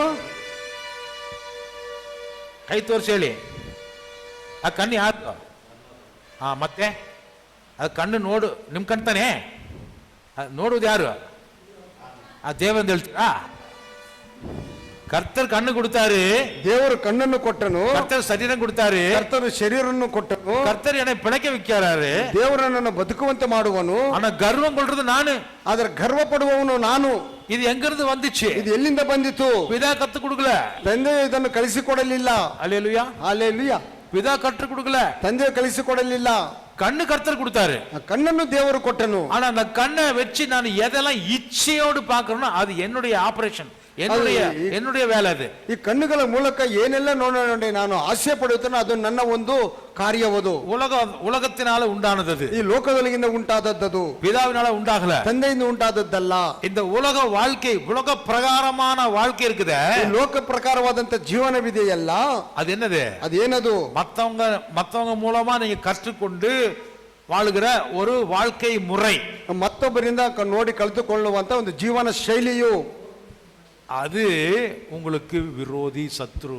ಅದು ನಿಮಗೆ ವಿರೋಧಿಯು, ಶತ್ರುವು. கண்ணு நல்லது, கண்ணுக்காக ஸ்தோத்திரம் பண்ணுங்க. ಕಣ್ಣುಗಳು ಒಳ್ಳೆಯದು, ಕಣ್ಣಿಗಾಗಿ ದೇವರಿಗೆ ಸ್ತೋತ್ರವನ್ನು ಹೇಳಿರಿ. ಜೀವನ இருக்கிறதுனால தான் நம்ம இப்ப இருக்கிறோம், உட்கார்றோம், பேசுறோம், நடக்கிறோம், படிக்கிறோம். ಈ ಜೀವ ಇರುವುದನ್ನ ನಾವು ನೋಡುತ್ತೇವೆ, ಕುಳಿತುಕೊಳ್ಳುತ್ತೇವೆ, ಮಾತನಾಡುತ್ತೇವೆ. ஹல்லேலூயா. Hallelujah. You can turn off all the other lights, no problem. கர்த்தருக்கு ஸ்தோத்திரம். ದೇವರ ನಮಗೆ ಸ್ತೋತ್ರವು. ஆண்டவரே ஸ்தோத்திரம். ದೇವರೇ ಸ್ತೋತ್ರವು. கர்த்தர் உங்களுக்கு சரீரம் கொடுத்ததுக்காக நன்றி சொல்லுங்க. ಯೆಹೋವನು ನಿಮಗೆ ಶರೀರವನ್ನು ಕೊಟ್ಟಿದ್ದಕ್ಕಾಗಿ ನಿಮಗೆ ಸ್ತೋತ್ರವನ್ನು ಹೇಳಿರಿ. அதனால தான் நம்மளால உட்கார முடியுது, ಅದರಿಂದ ನಾವು ಕುಳಿತುಕೊಳ್ಳುತ್ತಿದ್ದೇವೆ, சாப்பிட முடியுது, ಊಟ ಮಾಡುತ್ತೇವೆ, தூங்க முடியுது, ನಿದ್ದೆ ಮಾಡುತ್ತೇವೆ, குடும்பம் நடத்த முடியுது, ಕುಟುಂಬ ನಡೆಸಲಿಕ್ಕೆ ಸಾಧ್ಯವು, வேலை பார்க்க முடியுது, ಕೆಲಸ ಮಾಡುತ್ತೇವೆ, ஊழியம் செய்ய முடியுது, ಸೇವೆಗಳು ಮಾಡುತ್ತೇವೆ. அதுக்காக கர்த்தருக்கு ஸ்தோத்திரம் சொல்லுங்க. ಅದಕ್ಕಾಗಿ ದೇವರಿಗೆ ಸ್ತೋತ್ರವನ್ನು ಹೇಳಿರಿ. ஆனா அந்த மாம்சத்தின் மேல இச்சை வைக்கிறீங்களே, ಆದರೆ ಆ ಶರೀರದ ಮೇಲೆ ಇಡುತ್ತೀರಲ್ವ ಆ ಇಚ್ಛೆಯನ್ನು, அது உலகம் கத்து கொடுத்த விஷயம், ಅದು ಈ ಲೋಕವು ಕಲಿಸಿಕೊಟ್ಟಂತ ಒಂದು ವಿಷಯವು. அந்த உலகம் தான் நமக்கு சத்ருவாக இருக்குது. ಆ ಲೋಕವೇ ನಮಗೆ ಶತ್ರುವಾಗಿ ಇದ್ದಾನೆ. இந்த இதானே இல்ல, உலகம் வந்து ஒரு அக்ரிணை, அது வந்து ஒரு ವ್ಯಕ್ತಿ இல்ல, ಇದೆ. அந்த ಲೋಕವು ನಮಗೆ ಶತ್ರುವಾಗಿದೆ. ಅಷ್ಟೇ. ಅದರೊಳಗೆ ಕರೆಂಟ್ ಬರಬೇಕು ಅಂತ ಪ್ರಾರ್ಥನೆ ಮಾಡೋಣ ಎಲ್ಲರೂ. 5 நிமிஷத்துல UPS போயிருமா? அது போனாலும் நான் பிரசங்கம் பண்ணுவேன், என்னுடைய டேப் ஒர்க் பண்ணும். ஹல்லேலூயா. ಹಲ್ಲೆಲೂಯಾ. கேட்கறதுக்கு பலம் இருந்தா நீங்க கேளுங்க, ಕೇಳುವಂತ ತಾಳ್ಮೆ ಶಕ್ತಿ ಇದ್ದರೆ ನೀವು ಕೇಳಿರಿ. ஆனா யூடியூப் நின்னு போயிரும், ಯೂಟ್ಯೂಬ್ ನಿಂತು ಹೋಗುತ್ತದೆ. அதுக்குள்ள கர்த்தர் ಚಿತ್ತமான ಕರೆಂಟ್ வரட்டும். ಅದರೊಳಗೆ ದೇವರ ಚಿತ್ತವಿದ್ದರೆ ಕರೆಂಟ್ ಬಂದೇ ಬರುತ್ತೆ ಎಂದು ನಾವು ಪ್ರಾರ್ಥನೆ ಮಾಡೋಣ. போதுன்னு ஆண்டவர் சொன்னார்னா எல்லாம் நின்னு போயிரும். ನಾವು ಸಾಕು ಎಂದು ದೇವರು ಹೇಳಿದರೆ ಎಲ್ಲವೂ ನಿಂತು ಹೋಗುವುದು. கர்த்தருக்கு மகிமை உண்டாவதாக. ದೇವರ ನಾಮಕ್ಕೆ ಮಹಿಮೆ ಉಂಟಾಗಲಿ. எல்லாரும் ஜெபம் பண்றீங்களா? ಎಲ್ಲರೂ ಪ್ರಾರ್ಥನೆ ಮಾಡುತ್ತೀರಾ? ஆண்டவரே, தேவரே, எங்களுக்கு கரண்ட் வேண்டும், ನಮಗೆ ಕರೆಂಟ್ ವಿದ್ಯುತ್ ಬೇಕು, உங்க சித்தமா எங்களுக்கு தாரும், ನಿಮ್ಮ ಚಿತ್ತವಾದರೆ ಇದನ್ನು ನಮಗೆ இயேசுவின் மூலம் பிதாவே, ಯೇಸುವಿನ ಮೂಲಕ ತಂದೆಯೇ. ஆமென், ಆಮೆನ್, ஆமென், ಆಮೆನ್. ஹல்லேலூயா, ಹಲ್ಲೆಲೂಯಾ. கர்த்தருக்கு ஸ்தோத்திரம். ದೇವರ ನಮಗೆ ಸ್ತೋತ್ರವು. இந்த உலகத்திலே என்ன இருக்குதுன்னு சொன்னா, ಈ ಲೋಕದಲ್ಲಿ ಏನಿದೆ ಎಂದು ಹೇಳಿದರೆ, கர்த்தர் கொடுத்த மாம்சமும் கண்ணும் ஜீவனமும் இருந்தாலும், ದೇವರು ಕೊಟ್ಟಂತ ಶರೀರವು ಕಣ್ಣು ಬಾಳು ನಮಗೆ ಇದ್ದರು, அதை உலகம் வந்து உலக பிரகாரமா அனுபவிக்க சொல்லி கொடுக்குது பாத்தீங்களா, அதுதான் நமக்கு சத்ரு. ಅದನ್ನು ಈ ಲೋಕ ಪ್ರಕಾರವಾಗಿ ಅನುಭವಿಸಿರು ಎಂದು ಹೇಳುತ್ತದಲ್ಲವೇ, ಅದುವೇ ನಮಗೆ ಶತ್ರುವು. Praise the Lord. Praise the Lord. அதனால ಆದ್ದರಿಂದ நாம் இந்த உலகத்தை ஜெயிக்க வேண்டும், ನಾವು ಈ ಲೋಕವನ್ನು ಜಯಿಸಬೇಕು. உலகத்தை ஜெயிப்பதற்காகத்தான், ಈ ಲೋಕವನ್ನು ಜಯಿಸುವುದಕ್ಕಾಗಿಯೇ தேவன் நமக்கு தன் குமாரனை இந்த பூமிக்கு அனுப்பி கொடுத்திருக்கிறார். ದೇವರು ತನ್ನ ಕುಮಾರನನ್ನು ಈ ಲೋಕಕ್ಕೆ ಕಳಿಸಿಕೊಟ್ಟಿದ್ದಾನೆ. Praise the Lord. Praise the Lord. 1 யோவான் 1 ಯೋಹಾನನು 5ாம் அதிகாரம் 5ನೇ ಅಧ್ಯಾಯ 5வது ವಚனம், 5ನೇ ವಾಕ್ಯ 1 ಯೋಹಾನನು. ಯೇಸು ದೇವರ ಮಗನೆಂದು ನಂಬಿದವರೇ ಅಲ್ಲದೆ ಲೋಕವನ್ನು ಜಯಿಸುವವರು ಇನ್ಯಾರಿದ್ದಾರೆ? இன்னும் சொல்ல ஓதி. ಯೇಸು ದೇವರ ಮಗನೆಂದು இயேசுவானவர் தேவனுடைய குமாரன் என்று விசுவாசிக்கிறவனே அன்றி உலகத்தை ஜெயிக்கிறவன் வேற யாரு? ಇನ್ನಾರಿದ್ದಾರೆ? இன்னு யார் இதாரு? ஹல்லேலூயா. ಹಲ್ಲೆಲೂಯಾ. 1 யோவான் 5:4 4ನೇ ವಾಕ್ಯ ಅದೇ ಅಧ್ಯಾಯದಲ್ಲಿ, தேவனால் பிறப்பதல் ಯಾಕೆಂದರೆ இல்ல ದೇವರಿಂದ இருக்க, இன்னும் முடிக்கல அவரு.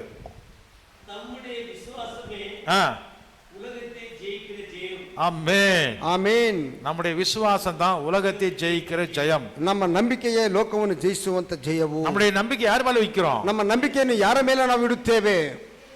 ಯೇಸು தேவனுடைய குமாரன் என்று நம்புகிறோம். ಯೇಸು ದೇವರ ಮಗನೆಂದು ನಾವು ನಂಬುತ್ತೇವೆ. சொல்லுங்க எல்லாரும், ಹೇಳಿರಿ ಎಲ್ಲರೂ.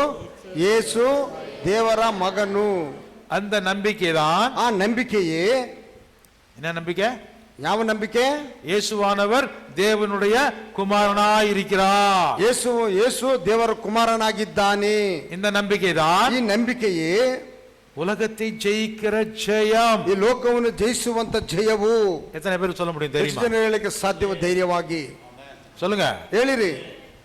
ಯೇಸುವಾನவர் ಯೇಸು தேவனுடைய குமாரன் என்று ದೇವರ ಮಗನೆಂದು நான் நம்புகிறேன். ನಾನು ನಂಬುತ್ತೇನೆ. இந்த விசுவாசம் தான் ಈ ನಂಬಿಕೆಯೇ உலகத்தையே நான் ஜெயிப்பேன். ಈ ಲೋಕವನ್ನೇ ನಾನು ಜಯಿಸುತ್ತೇನೆ. இந்த உலகத்தாலே நான் தோத்து போக மாட்டேன். ಈ ಲೋಕದಿಂದ ನಾನು ಸೋತು ಹೋಗುವುದೇ ಇಲ್ಲ.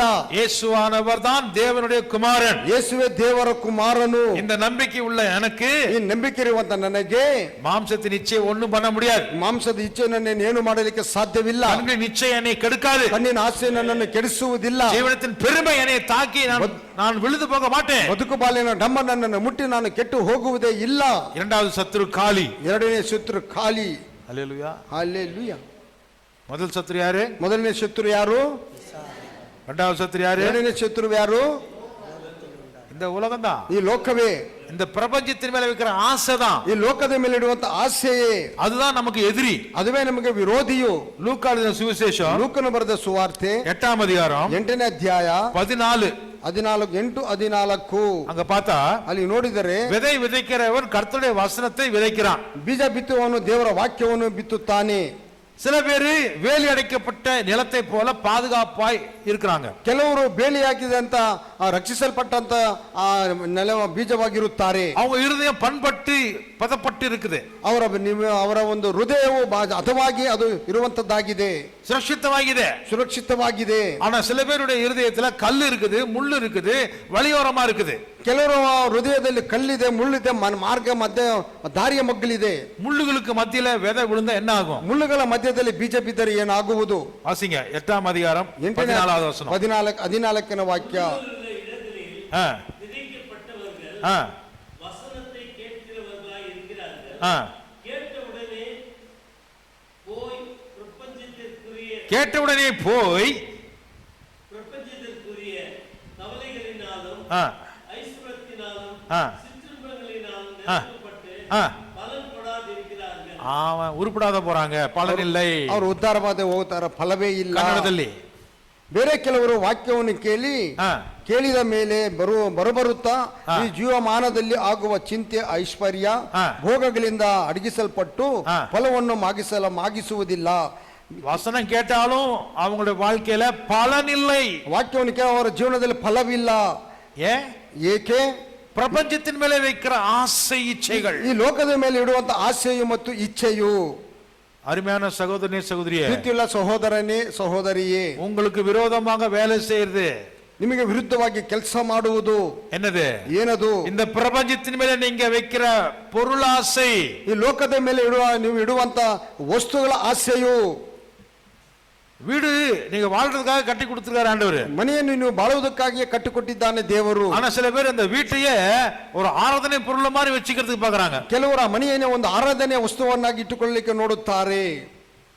அப்படி இருக்க கூடாது. ಆ ವಿಧವಾಗಿರಬಾರದು. இந்த பிரபஞ்சத்தின் மேல உங்க ஆசைகளை வச்சீங்கன்னா, ಈ ಪ್ರಪಂಚದ ಮೇಲೆ ನಿಮ್ಮ ಆಸೆಗಳನ್ನು ಇಟ್ಟರೆ அதை பயன்படுத்தி அதை அடிமையா தான் நீங்க வைக்கணும். ಅದನ್ನು ನೀವು ನಿಮ್ಮ ದಾಸರನ್ನಾಗಿ ಅದನ್ನು ನೀವು ಇಟ್ಟುಕೊಳ್ಳಬೇಕು. வேணுங்கிறத எடுத்து பயன்படுத்துறதுக்கு தான் அது வச்சிருக்கணுமே தவிர ಬೇಕಾದದನ್ನು ತೆಗೆದು ಉಪಯೋಗಿಸುವುದಕ್ಕಾಗಿ ಅದನ್ನು ಇಟ್ಟಿದ್ದೇನೆ ಹೊರತು, ஐயோ அது தொடாதீங்க, அது அழகுக்கு வச்சிருக்கிறேன், ಅಯ್ಯೋ ಅದನ್ನು ಮುಟ್ಟಬೇಡಿ, ಅದನ್ನು ಅಲಂಕಾರ அங்க போகாதீங்க, அது பலவீனமா இருக்கும், உடைஞ்சு போயிடும். ಅಯ್ಯೋ ಅದು ನೋಡಿ ಬಲಹೀನ ಬಿದ್ದರೆ ಒಡೆದು ಹೋಗುತ್ತದೆ. அங்க வைக்காதீங்க, ಅಲ್ಲಿ ಇಡಬೇಡಿರಿ.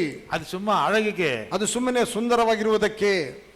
இன்னைக்கு நிறைய பேரு, ஐயோ நான் ஊழியத்துக்கு வர முடியாது, மழை வருது, ಅಯ್ಯೋ ನಾನು ಸೇವೆಗೆ ಬರಲಿಕ್ಕೆ ಸಾಧ್ಯವಿಲ್ಲ ಬ್ರದರ್, ಮಳೆ ಬರುತ್ತಿದೆ, ஐயೋ வெளியில போனாக்கா காரெல்லாம் நனைஞ்சு போயிரும், ಅಯ್ಯೋ ಆಚೆ ಹೋದರೆ ಕಾರೆಲ್ಲ ನೆನೆಯುತ್ತದೆ, சிங்கம் நிக்குது பிரதர், அங்க சிங்கம் ಅಲ್ಲಿ ಸಿಂಹವಿದೆ ಬ್ರದರ್, ಅಲ್ಲಿ அங்க சிறுத்தை நிக்குது, ಅಲ್ಲಿ ಚಿರತೆ ನಿಂತಿದೆ. ஐயோ வெயில நீங்க போகாதீங்க, ಅಯ್ಯೋ ಬಿಸಿಲು ಬಹಳ ಹೋಗಬೇಡಿರಿ, கொப்பளம் வந்து செத்து ನೀವು போயிருவோம், ಬೊಬ್ಬೆ ಬಂದು ನೀವು ಸತ್ತು ಹೋಗುತ್ತೀರಿ.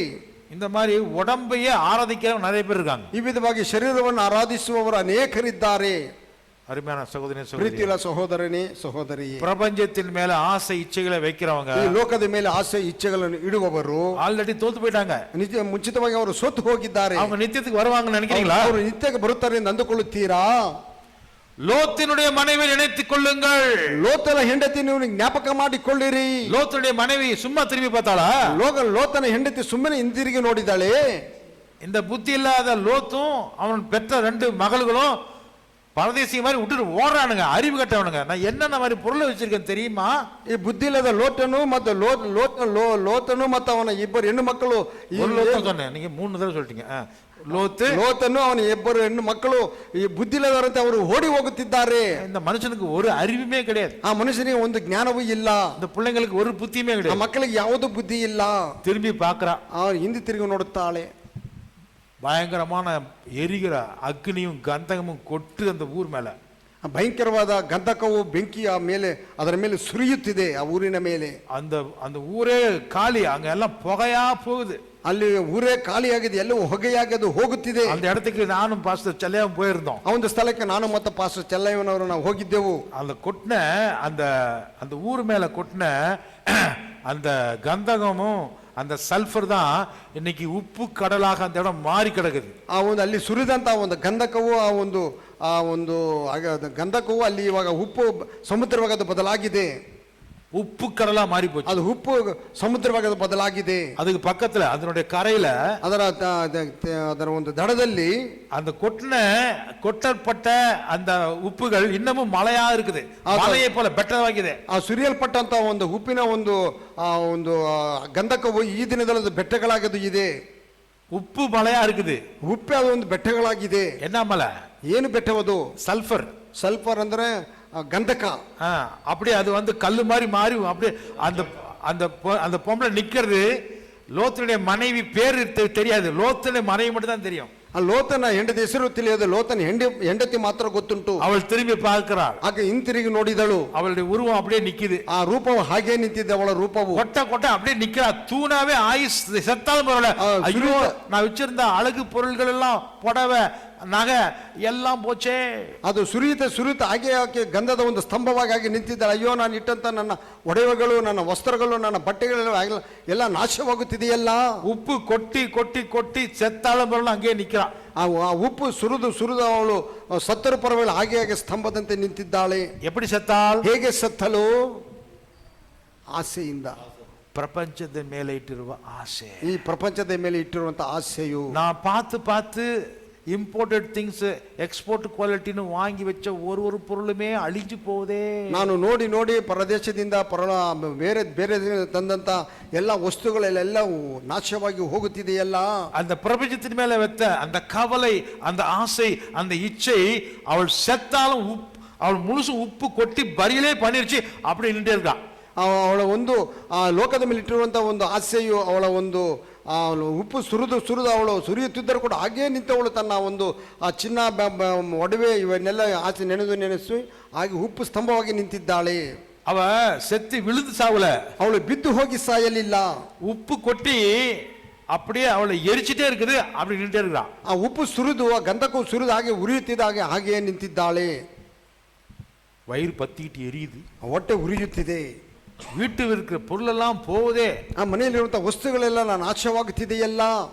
அருமையான சகோதரனே, சகோதரி, ಪ್ರೀತಿಯುಳ್ಳ ಸಹೋದರನೇ, ಸಹೋದರಿಯೇ, இந்த உலகம் உங்களுக்கு விரோதி, ಈ ಲೋಕವೇ ನಿಮಗೆ ವಿರೋಧಿಯು. இந்த உலகத்தின் மேலே அன்பு கூறாதிருங்கள், ಲೋಕದ ಮೇಲೆ ಪ್ರೀತಿಯನ್ನು ತೋರಿಸಬೇಡಿರಿ.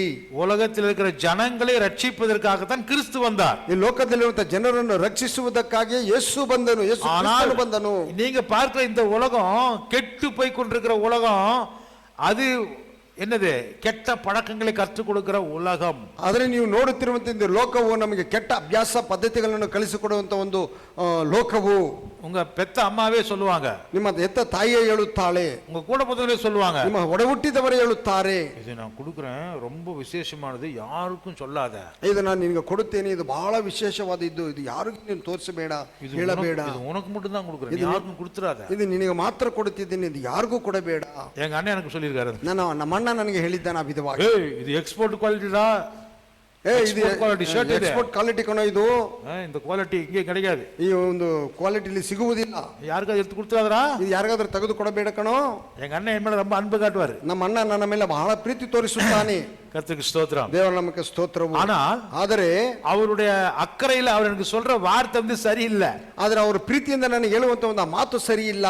அந்த பொருளை வந்து நான் ஒரு விக்கிரகத்தை போல பார்த்து பார்த்து பாதுகாப்பா நானே வச்சுக்கணுமா கடைசி வரைக்கும். ಆ ವಸ್ತುವನ್ನು ನಾನು ವಿಗ್ರಹದಂತೆ ನೋಡಿ ನೋಡಿ ಅದನ್ನು ನಾನೇ ಇಟ್ಟುಕೊಳ್ಳಬೇಕಂತ ಕೊನೆಯವರೆಗೂ அப்படி நான் பண்ண முடியாது. ಆ ವಿಧ ನಾನು ಮಾಡಲಿಕ್ಕೆ ಸಾಧ್ಯವಿಲ್ಲ. ரொம்ப நன்றி.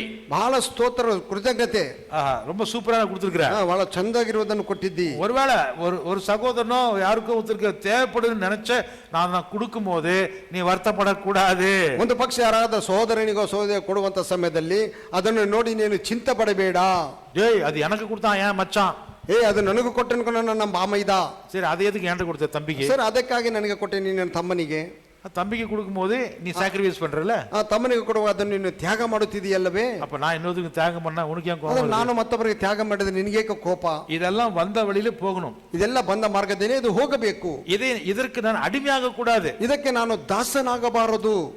நீங்க ரெண்டு பேருக்கு ஊழியம் செய்ய முடியாது. ಇಬ್ಬರಿಗೆ ಸೇವೆ ಮಾಡಲಿಕ್ಕೆ ಸಾಧ್ಯವಿಲ್ಲ. ஒருத்தர் தான் உங்களுக்கு எஜமானாக இருக்க ಒಬ್ಬನೇ ನಿಮಗೆ முடியும். ಯಜಮಾನನಾಗಿರಬೇಕು. அல்லேலூயா. ಹಲ್ಲೆಲೂಯಾ. ஒண்ணே தேவன், ಒಂದು ದೇವರು அல்லன்னா ಇಲ್ಲವೇ என்னது? ಏನದು? உலக பொருள். ಈ ಲೋಕದ ವಸ್ತುಗಳು. அந்த உலக பொருளுக்கு நீங்க அடிமையாக கூடாது. ಈ ಲೋಕದ ವಸ್ತುಗಳಿಗೆ ನೀವು ದಾಸರಾಗಬಾರದು. ஓகே, இப்ப மூணாவது சத்துரு யாருன்னு பாருங்க. ಮೂರನೇ ಶತ್ರು ಯಾರಿಂದ ನಾವು ನೋಡೋಣ. ரெடியா இருக்கீங்களா? ಸಿದ್ಧವಾಗಿದ್ದೀರಾ? மழை ஒன்று நின்றுச்சப்பா, மனைக்கு வீட்டுக்கு போக முடியாது, ಮನೆಗೆ ಹೋಗಕ್ಕೆ ಸಾಧ್ಯ ಇಲ್ಲ. நடந்து போறவங்க மழை ஒன்று பெஞ்சிட்டு இருக்குது. ಮಳೆ ಸುರಿಯುತ್ತಿದೆ. சரி, இன்னொரு 10 நிமிஷம் எடுத்துக்கலாமா? ಮತ್ತೊಂದು 10 ನಿಮಿಷ ನಾವು ನೋಡೋಣ, ತೆಗೆದುಕೊಳ್ಳೋಣ. யாரும் எஸ்கேப் ஆக முடியாது. நீங்க பிரைஸ் தி லார்ட். ಯಾರು ತಪ್ಪಿಸಲಿಕ್ಕೆ ಸಾಧ್ಯವಿಲ್ಲ. மூணாவது சத்ரு, ಮೂರನೇ ಶತ್ರು. அதை கேட்டுட்டு தான் நீங்க வீட்டுக்கு போகணும்னு ஆண்டவர் சொல்றாரு. ಅದನ್ನು ಕೇಳೇ ನೀವು ಮನೆಗೆ ಹೋಗಬೇಕೆಂದು ದೇವರು ಹೇಳುತ್ತಿದ್ದಾನೆ. மூணாவது சத்ரு ಮೂರನೇ ಶತ್ರು யாரு? ಯಾರು? யாரு? ಯಾರು? யாரு? ಯಾರು? நீங்க தான். ನೀವೇ. ஐயோ, ಅಯ್ಯಯ್ಯೋ, உங்களுக்கு சத்ரு யாரு? ನಿಮಗೆ ಶತ್ರು ಯಾರು? ನಾವೇ. எனக்கு சத்ரு வெளியில யாரும் கிடையாது. ನನಗೆ ಶತ್ರು ಬೇರೆ ಆಚೆ ಯಾರು ಇಲ್ಲ. எனக்கு நான் தான் சத்ரு. ನನಗೆ ನಾನೇ ಶತ್ರು. சொல்லுங்க, ಹೇಳಿ. ನನಗೆ ನಾನೇ நான். ನಾನು அப்படிங்கிறது ಎನ್ನುವುದು தேவனை வெளியில தள்ளுது, ದೇವರನ್ನು ಆಚೆ ತಳ್ಳುವಂತದ್ದು. ஹல்லேலூயா. ಹಲ್ಲೆಲೂಯಾ. நானுங்கிறது சாகணும். ನಾನು ಎನ್ನುವುದು ಸಾಯಬೇಕು. நானுங்கிறது சுயம். ನಾನು ಎನ್ನುವುದು ಸ್ವಾರ್ಥ. இந்த சுயம் இருக்கிற வரைக்கும் ಈ ಸ್ವಾರ್ಥವು ಇರುವವರೆಗೂ நான் தேவனுக்கு கீழ்ப்படியவே மாட்டேன். ನಾನು ದೇವರಿಗೆ ವಿಧೇಯನಾಗುವುದೇ ಇಲ್ಲ. வானமண்டலத்தில் இருக்கிற பிசாசு எனக்கு விரோதமா சத்துருவா இருக்கிறான். ಭೂಮಿ ಆಕಾಶ ಮಂಡಲದಲ್ಲಿರುವಂತಹ ಸೈತಾನನು ನಮಗೆ ಶತ್ರುವಾಗಬಹುದು, சத்துருவா இருக்கிறான். ಶತ್ರುವಾಗಿದ್ದಾನೆ. இரண்டாவது, ಎರಡನೆಯದು, நான் வாழ்ந்து கொண்டிருக்கிற இந்த உலகம், இந்த உலக வாழ்க்கை பழக்க வழக்கங்கள் எனக்கு விரோதமாய் வேலை ನಾನು செய்கிறது. ಬಾಳುತ್ತಿರುವಂತಹ ಲೋಕವು ಆಚಾರ ವಿಚಾರ ಪದ್ಧತಿಗಳು ನನಗೆ ವಿರೋಧಿಯಾಗಿವೆ. மூணாவது, ಮೂರನೆಯದು, எனக்கு தெரியாத சத்ரு, ನನಗೆ ತಿಳಿದಿರುವಂತಹ ಶತ್ರು, ரொம்ப ஆபத்தான சத்ரு ಬಹಳ யாரு? ಅಪಾಯಕರವಾದಂತಹ ಶತ್ರು ಯಾರು? நானே தான். ನಾನೇ. நான் என்று சொன்னால் ನಾನೆಂದು ಹೇಳಿದರೆ என் சுயம். ನನ್ನ ಸ್ವಾರ್ಥ. ஆண்டவரே, தேவரே. correct தான், எல்லாம் கரெக்ட் தான். ಎಲ್ಲ ಸರಿನೇ. ஆனா நானு இன்னைக்கு வரல, நான் நாளைக்கு வரேன். ನಾನು ಈ ದಿನ ಬರಲ್ಲ, ನಾನು ನಾಳೆ ಬರ್ತೀನಿ. ஆண்டவர் இப்படி வசனம் இப்படி சொல்லுது. ದೇವರ ನಿಮ್ಮ ವಾಕ್ಯ ಈ ವಿಧವಾಗಿ ಹೇಳುತ್ತದೆ. ஆனா நான் என்ன சொல்றேன் தெரியுமா? ಆದ್ರೆ ನಾನು ಏನು ಹೇಳುತ್ತೇನೆ ಗೊತ್ತುಂಟೆ? இந்த நான் வந்தாவே ಈ ನಾನು ಅಂತ ಬಂದರೇನೆ தேவனுக்கு அந்த இடத்துல மரியாதை கிடையாது. ದೇವರಿಗೆ ಆ ಒಂದು ಸ್ಥಳದಲ್ಲಿ ಸನ್ಮಾನವಿಲ್ಲ. சுயம் என்பது எனக்குள்ள இருக்கிற வரைக்கும் ಸ್ವಾರ್ಥವೆನ್ನುವುದು ನನ್ನೊಳಗೆ ಇರುವವರೆಗೂ நான் என்ன செய்ய மாட்டேன்? ನಾನು ಏನು ಮಾಡುವುದಿಲ್ಲ. தேவனுடைய சித்தத்தை செய்ய மாட்டேன். ದೇವರ ಚಿತ್ತವನ್ನು ನಾನು ಮಾಡುವುದಿಲ್ಲ. எனக்கு நான் தோணும் போது சொல்றேன் பிரதர். ನನಗೆ ತೋಚಿದಾಗ ನಾನು ಹೇಳುತ್ತೇನೆ ಬ್ರದರ್. வசனம் அப்படி சொல்லுதுன்னு சொன்னா கூட, ಬ್ರದರ್ ವಾಕ್ಯ ಈ ವಿಧವಾಗಿ ಹೇಳುತ್ತಿದೆ ಎಂದು ಹೇಳಿದರು ಕೂಡ, யார் இல்லைன்னு சொன்னா ஆண்டவர் தான் சொல்ற தெரியும். ஆனா நான் என்ன சொல்றேன், கொஞ்சம் வெயிட் பண்ணுங்க, நான் நாளைக்கு சொல்றேன். ಯಾರು ಯಾರು ಇಲ್ಲ ಅಂತ ಹೇಳುತ್ತಿದ್ದಾರೆ, ದೇವರು ವಾಕ್ಯ ತಾನು ಹೇಳುತ್ತಿದ್ದೆ. ನಾನು ಹೇಳುತ್ತೇನೆ ಎಂದರೆ ನಾನೇ ನಿಮಗೆ ಹೇಳುತ್ತೇನೆ. இல்ல வளரீங்க நீங்க. ನಾಳೆ ನಾನು ನಿಮಗೆ ಹೇಳುತ್ತೇನೆ. கர்த்தர் சொல்லட்டும், ದೇವರು ಹೇಳಲಿ. நான் என்ன சொல்றேன் நாளைக்கு சொல்றேன். ನಾನು ಏನನ್ನು ಹೇಳಬೇಕಾದನ್ನು ನಾಳೆ ಹೇಳುತ್ತೇನೆ. ನಾನು சொல்றேன் ಹೇಳುತ್ತೇನೆ. இப்படி சொல்ற ஆளு தேவனுக்கிட்ட வரமாட்டான். ஏன் தெரியுங்களா? ಈ ವಿಧವಾಗಿ ಹೇಳುವಂತ ವ್ಯಕ್ತಿ ದೇವರ ಬಳಿಗೆ ಬರುವುದಿಲ್ಲ. ಏಕೆ ಗೊತ್ತುಂಟೆ? சொல்லுங்க, ಹೇಳಿ. புரியலையா? உங்க சுயமும் தேவனுடைய சித்தம் ஒண்ணா? ನಿಮ್ಮ ಸ್ವಾರ್ಥವು ದೇವರ ಚಿತ್ತವು ಒಂದೇನೆ? இல்லையே. ಇಲ್ಲವಲ್ಲ. இயேசுவே தன் சுயத்தபடியே வேண்டான்ட்டாரு. ಯೇಸುವೆ ತನ್ನ ಚಿತ್ತಾನುಸಾರವಾಗಿ ಬೇಡವೆಂದು ಹೇಳಿದನು. என் சித்தம் இல்லைன்னு சொல்லிட்டாரு. ನನ್ನ ಚಿತ್ತವಲ್ಲವೆಂದು ಹೇಳಿದನು. அவருடைய சித்தம் என்னைக்குமே நல்லது தானே. ಆತನ ಚಿತ್ತವು ಯಾವಾಗಲೂ ಒಳ್ಳೆಯದಲ್ಲವೇ? ஆனாலும் இயேசுவே சொன்னார் என் சித்தத்தின்படி வேண்டாம். ಯೇಸುವೆ ಹೇಳಿದನು ನನ್ನ ಚಿತ್ತಾನುಸಾರವಾಗಿ ಬೇಡ, உம்முடைய சித்தம், ನಿಮ್ಮ ಚಿತ್ತವು. அப்படின்னு என்ன அர்த்தம்? ಹಾಗೆಂದರೆ ಏನು ಅರ್ಥವು? என் சித்தத்தை நடுவுல விட்டேன்னு சொன்னா கர்த்தர் சித்தம் மாறி போயிடும். ನನ್ನ ಚಿತ್ತವು ಮಧ್ಯದಲ್ಲಿ ಬಿಟ್ಟರೆ ಯೆಹೋವನ ಚಿತ್ತವು ಬದಲಾಗಿ ಹೋಯಿತು. எத்தனை பேர் இது புரியுது உங்களுக்கு? ಎಷ್ಟು ಜನರಿಗೆ ನಿಮಗೆ ಅರ್ಥವಾಗುತ್ತಿದೆ ಇದು? நான் ஒத்துக்க மாட்டேங்கிறீங்க, அதுதான் பிரச்சனை உங்களுக்கு. ನಾನು ஒத்துக்க மாட்டேன் அப்படிங்கிறீங்க. எல்லாத்துக்கும் பிரச்சனை இங்கதான் இருக்குது. ಎಲ್ಲಕ್ಕೂ ಸಮಸ್ಯೆ ಅಲ್ಲೇ ಇರುವುದು. பரிசுத்த ஆவியானவர், ಪವಿತ್ರ ಆತ್ಮನು நம்முடைய இருதயத்தில் அவர் வாசம் பண்றாரு. ನಮ್ಮ ಹೃದಯದಲ್ಲಿ ಆತನು ವಾಸ ಮಾಡುತ್ತಾನೆ. ஆவியானவர் நமக்கு சொல்றத நம்ம சுயம் என்ன பண்ணுது, நம்ம மாம்ச வாழ்க்கை என்ன பண்ணுது, அது எதிர்த்து போகிறது. ಆತ್ಮನು ನಮಗೆ ಹೇಳುವಂತದಕ್ಕೆ ನಮ್ಮ ಶರೀರವು ಅದನ್ನು ವಿರೋಧಿಸಿ ಹೋಗುತ್ತದೆ. ಗಲಾತ್ಯರ ನಿರುபம், ಗಲಾತ್ಯರಿಗೆ ಬರೆದ ಪತ್ರಿಕೆ 5th அதிகாரம் 5ನೇ ಅಧ್ಯಾಯ 17 ವಾಸಿಂಗ 5:17 ಗಲಾತ್ಯರಿಗೆ ಬರೆದ ಪತ್ರಿಕೆ. ಗಲಾತ್ಯರಿಗೆ ಬರೆದ ಪತ್ರಿಕೆ 5ನೇ ಅಧ್ಯಾಯ 17ನೇ ವಾಕ್ಯ. மாம்சம் ஆவிக்கு விரோதமாகவும் ஆவி மாம்சத்துக்கு விரோதமாகவும் இச்சிக்கிறது. நீங்கள் செய்ய வேண்டுமென்று இருக்கிறவைகளை செய்யாதபடிக்கு இவைகள் ஒன்றுக்கொன்று விரோதமாய் இருக்கிறது. ஆமா, மாம்சங்கிறது என்னுடைய சரீரம். ಮಾಂಸವೆನ್ನುವುದು ನನ್ನ ಶರೀರವು, என்னுடைய மனசுல இருக்கக்கூடிய இச்சைகள், ನನ್ನ ಮನಸ್ಸಿನೊಳಗಿರುವಂತಹ ಇಚ್ಛೆಗಳು. ஆனா ஆவி என்ன சொல்லுது? ಆತ್ಮನು ಏನು ಹೇಳುತ್ತಾನೆ?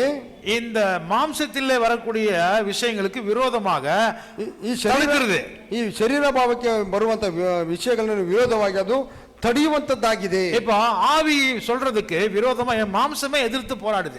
ಆವಿ ಹೇಳುವ ಒಂದು ವಿಷಯಕ್ಕೆ ನನ್ನ ಆತ್ಮವೇ, ನನ್ನ ಶರೀರವೇ ವಿರೋಧವಾಗಿ ಇರುತ್ತದೆ. நான் சொல்றத நீங்க கன்னடத்துக்கு தகுந்த மாதிரி சொல்லுங்க. மாம்சத்துக்கு விரோதமா என் ஆவி போராடுகிறது. ಮಾಂಸಕ್ಕೆ ವಿರುದ್ಧವಾಗಿ ನನ್ನ ಆತ್ಮವು ಹೋರಾಡುವುದು.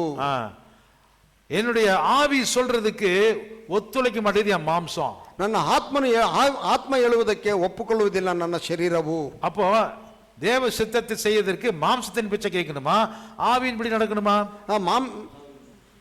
ದೇವ ಚಿತ್ತತೆ ಮಾಡುವುದಕ್ಕೆ, ದೇವರ ಚಿತ್ತವನ್ನು ಮಾಡುವುದಕ್ಕೆ ನಾನು ಯಾವುದಕ್ಕೆ ಕಿವಿ ಕೊಡಬೇಕು? ಮಾಂಸಕ್ಕೆ ಕಿವಿ ಕೊಡಬೇಕಾ, ಆತ್ಮನಿಗೆ ಕಿವಿ ಕೊಡಬೇಕಾ? ಆತ್ಮನಿಗೆ ಕಿವಿ ಕೊಡಬೇಕು. ಅಂದ್ರೆ ನನ್ನಲ್ಲಿ ವಾಸ ಮಾಡುವ ಮಾಂಸ ನನಗೆ ಏನಾಗಿದೆ? ಶತ್ರುವಾಗಿದೆ. புரியுதா உங்களுக்கு? ಅರ್ಥವಾಗುತ್ತಿದೆಯಾ? நீங்களே ದೇವನಿಗೆ ವಿರೋಧமா போறீங்கன்னு வேதம் சொல்லுது. ನೀವೇ ದೇವರಿಗೆ ವಿರುದ್ಧವಾಗಿ ಹೋಗುತ್ತೀರಿ ಎಂದು ವೇದವು ಹೇಳುತ್ತಿದೆ. சில வசனங்களை படிப்போம். ಕೆಲವು ವಾಕ್ಯಗಳನ್ನು ನಾವು ಓದೋಣ. 1 ಕೊರಿಂಥಿಯರ್ ಕೊರಿಂಥರಿಗೆ ಬರೆದ ಮೊದಲನೇ ಪತ್ರಿಕೆ 9th அதிகாரம் 9ನೇ ಅಧ್ಯಾಯ 24, 25, 26, 24, 25, 26 ನಾನೇ ವಾಸಿக்கிறேன். ರಂಗಸ್ಥಳದಲ್ಲಿ ಓಡುವುದಕ್ಕೆ ಗೊತ್ತಾದವರೆಲ್ಲರೂ ಓಡುತ್ತಾರಾದರೂ பந்தய சாலையில ஓடுகிறவர்கள் எல்லாரும் ஓடினாலும் ಒಬ್ಬನು ಮಾತ್ರ ಬಿರುದನ್ನು ಹೊಂದುತ್ತಾನೆ. ஒருவன் தானே பந்தயத்தை பெறுவான் என்று அறியீர்களா? ನಿಮಗೆ ತಿಳಿಯದು. நீங்கள் பெற்றுக்கொள்ளத்தக்கதாக ஓடுங்கள். ಅದರಂತೆ ನೀವು ಬಿರುದನ್ನು ಪಡೆಯಬೇಕೆಂತಲೇ ಓಡಿರಿ. பந்தயத்திற்கு போராடுகிற யாவரும் எல்லாவற்றிலேயும் இச்சை அடக்கமாய் இருப்பார்கள். ಅದರಲ್ಲಿ ಹೋರಾಡುವವರೆಲ್ಲರೂ ಎಲ್ಲಾ ವಿಷಯಗಳಲ್ಲಿ ಮಿತವಾಗಿರುತ್ತಾರೆ. அவர்கள் அழிவுள்ள கிரீடத்தை பெறும்படிக்கு அப்படி செய்கிறார்கள். ಅವರು ಬಾಡಿ ಹೋಗುವ ಜಯಮಾಲೆಯನ್ನು ಹೊಂದುವುದಕ್ಕಾಗಿ ಸಾಧನೆ ಮಾಡುತ್ತಾರೆ. நாமோ அப்படியல்ல, அழிவில்லாத கிரீடத்தை பெறும்படிக்கு அப்படி செய்கிறோம். ನಾವಾದರೂ ಬಾಡಿ ಹೋಗದ ಜಯಮಾಲೆಯನ್ನು ಹೊಂದುವುದಕ್ಕೆ ಸಾಧನೆ ಮಾಡುವವರಾಗಿದ್ದೇವೆ. ஆதலால் நான் நிச்சயமில்லாதவனாக ஓடேன், ஆகாயத்தை அடிக்கிறவனாக சிலம்பம் பண்ணேன். ಹೀಗಿರಲಾಗಿ ನಾನು ಸಹ ಗುರಿ ಗೊತ್ತಿಲ್ಲದವನಾಗಿ ಓಡದೆ ಗೆಲ್ಲಬೇಕೆಂದಿರುವ ಅವರಂತೆ ಓಡುತ್ತೇನೆ. என்ன சொல்றாரு பவுலன்? ಏನು ಹೇಳುತ್ತಾನೆ? என்னுடைய சரீரத்தை நானே அடக்கி ஆளுகிறேன், இல்லன்னா என்னை என் சரீரமே தோக்க வச்சிரும். ನನ್ನ ಶರೀರವನ್ನು ನಾನು ಅಡಗಿಸಿ ಅದನ್ನು ಆಳಲಿಕ್ಕೆ ನಾನು ಇಷ್ಟಪಡುತ್ತೇನೆ. ಇಲ್ಲದ ಹೋದರೆ ಅದೇ ನನ್ನನ್ನು ಸೋಲಿಸುವುದು. என் சரீரமே எனக்கு விரோதமா வேலை செய்யுதுங்கோ. ನನ್ನ ಶರೀರವೇ ನನಗೆ ವಿರುದ್ಧವಾಗಿ ಕೆಲಸ ಮಾಡುವುದಪ್ಪೋ. எனிமி வெளியில இல்ல, ವಿರೋಧಿ ಆಚೆ ಇಲ್ಲ, உள்ளே இருக்கிறான், ಅವನು ಒಳಗೆ ಇದ್ದಾನೆ. இப்ப நான் அவனை ஜெயிக்கணும். ಈಗ ನಾನು ಅವನನ್ನು ಜಯಿಸಬೇಕು. நம்ம சுயத்தை எப்படி வெளிப்படுத்த தெரியுமா? ನಮ್ಮ ಸ್ವಾರ್ಥವನ್ನು ಹೇಗೆ ನಾವು ತೋರಿಸುತ್ತೇವೆ ಗೊತ್ತುಂಟಾ? எல்லாரும் பயன்படுத்துற ஒரு இன்ஸ்ட்ருமெண்ட் என்ன தெரியுமா? ಎಲ್ಲರೂ ಉಪಯೋಗಿಸುವಂತ ಒಂದು ಸಾಧನ ಏನು ಗೊತ್ತುಂಟೆ? நம்முடைய வாய். ನಮ್ಮ ಬಾಯಿ. அந்த வாயில வரக்கூடிய வார்த்தைகள் இருக்குதே, உங்க சுயம் 100% வெளியில வரும். ಆ ಒಂದು ಬಾಯಿಯಿಂದ ಬರುವಂತ ಮಾತಿದೆಯಲ್ಲ, ಅದು 100% ಅದು ಆಚೆ ಬರುತ್ತದೆ. தேவனுக்கு விரோதமா, ದೇವರಿಗೆ ವಿರುದ್ಧವಾಗಿ. அங்க லைட் வந்துருச்சுப்பா, கரண்ட் வந்துச்சா? ಹಿಂದೆ ಇದೆ இல்லையா? ஓகே, கர்த்தருக்கு ஸ்தோத்திரம். யோவான் எழுதின சுவிசேஷம் ಯೋಹಾನನು ಬರೆದ ಸುವಾರ್ತೆ 3ஆம் அதிகாரம், 3ನೇ ಅಧ್ಯಾಯ 5ஆம் அதிகாரம், 5ನೇ ಅಧ್ಯಾಯ வசனம் 30. ವಾಕ್ಯ 35-30. நான் சுயமாய் ஒன்றும் செய்கிறதில்லை, நான் கேட்கிறபடியே நியாயம் தீர்க்கிறேன். எனக்கு சித்தமானதை நான் தேடாமல் என்னை அனுப்பின பிதாவுக்கு சித்தமானதையே நான் தேடுகிறபடியால் என் தீர்ப்பு நியாயமாயிருக்கிறது. ನನ್ನಷ್ಟಕ್ಕೆ ನಾನು ಏನು ಮಾಡಲಾರೇನು, ತಂದೆ ಹೇಳಿದ್ದನ್ನು ಕೇಳಿ ನ್ಯಾಯ ತೀರಿಸುತ್ತೇನೆ ಮತ್ತು ಸ್ವಂತ ಚಿತ್ತ ನೆರವೇರಬೇಕೆಂದು ಅಪೇಕ್ಷಿಸದೆ ನನ್ನನ್ನು ಕಲಿಸಿದಾತನ ಚಿತ್ತ ನೆರವೇರಬೇಕೆಂದು ಅಪೇಕ್ಷಿಸುವುದರಿಂದ ನಾನು ಮಾಡುವ ತೀರ್ಪು ನ್ಯಾಯವಾಗಿದೆ.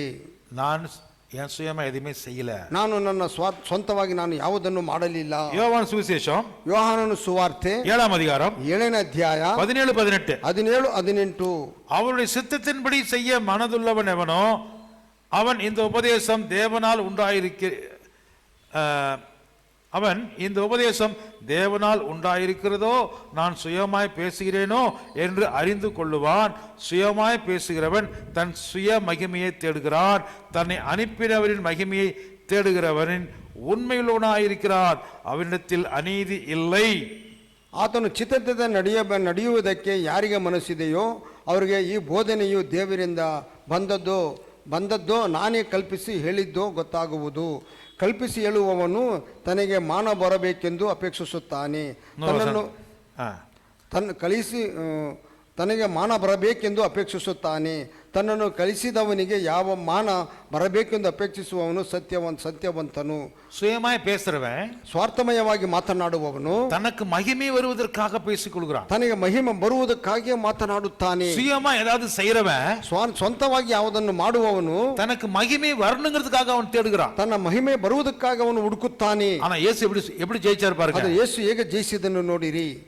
யோவான் எழுதின சுவிசேஷம் ಯೋಹಾನನು ಬರೆದ ಸುವಾರ್ತೆ வசனம் 12 ವಾಕ್ಯ 12 அத்தியாயம் 12 12ನೇ ಅಧ್ಯಾಯ 49 50 49 50. எல்லாரும் உங்க பைபிளை திறந்து வாசிக்க முடிஞ்சா ಎಲ್ಲರೂ வாசிங்க. ತೆಗೆದುಬಿಟ್ಟು ಅದನ್ನು ತೆಗೆದು ಓಡಿರಿ. சுயமாய் பேசவில்லை, நான் பேச வேண்டியது இன்னதென்றும் உபதேசிக்க வேண்டியது இன்னதென்றும் என்னை அனுப்பின பிதாவே எனக்கு கட்டளையிட்டார்.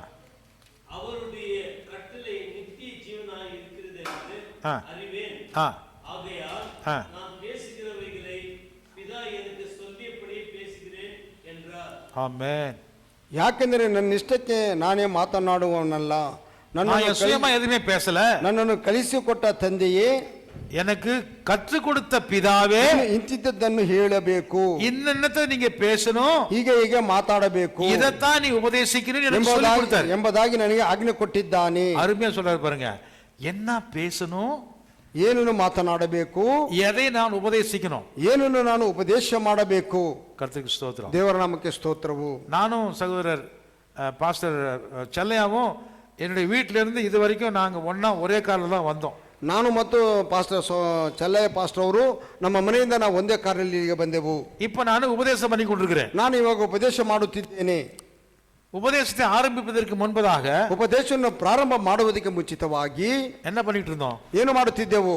நான் அவர்கிட்ட பேசிட்டு இருந்தேன். ನಾನು ಅವ್ರ ಹತ್ರ ಮಾತನಾಡುತ್ತಿದ್ದೆನು. இங்க உட்கார்ந்து பேசினேன், ಇಲ್ಲಿ ಕುಳಿತು ಮಾತನಾಡಿದೆ, அங்க நின்னு பேசினேன், ಅಲ್ಲಿ ನಿಂತು ಮಾತನಾಡಿದೆ, காருக்குள்ள பேசினேன், ಕಾರಿನೊಳಗೆ ಮಾತನಾಡಿದೆ, வீட்டுக்குள்ள பேசினேன், ಮನೆಯೊಳಗೆ ಮಾತನಾಡಿದೆ. என்னென்ன பேசினேன், ಏನೆಲ್ಲ ಮಾತನಾಡಿದನು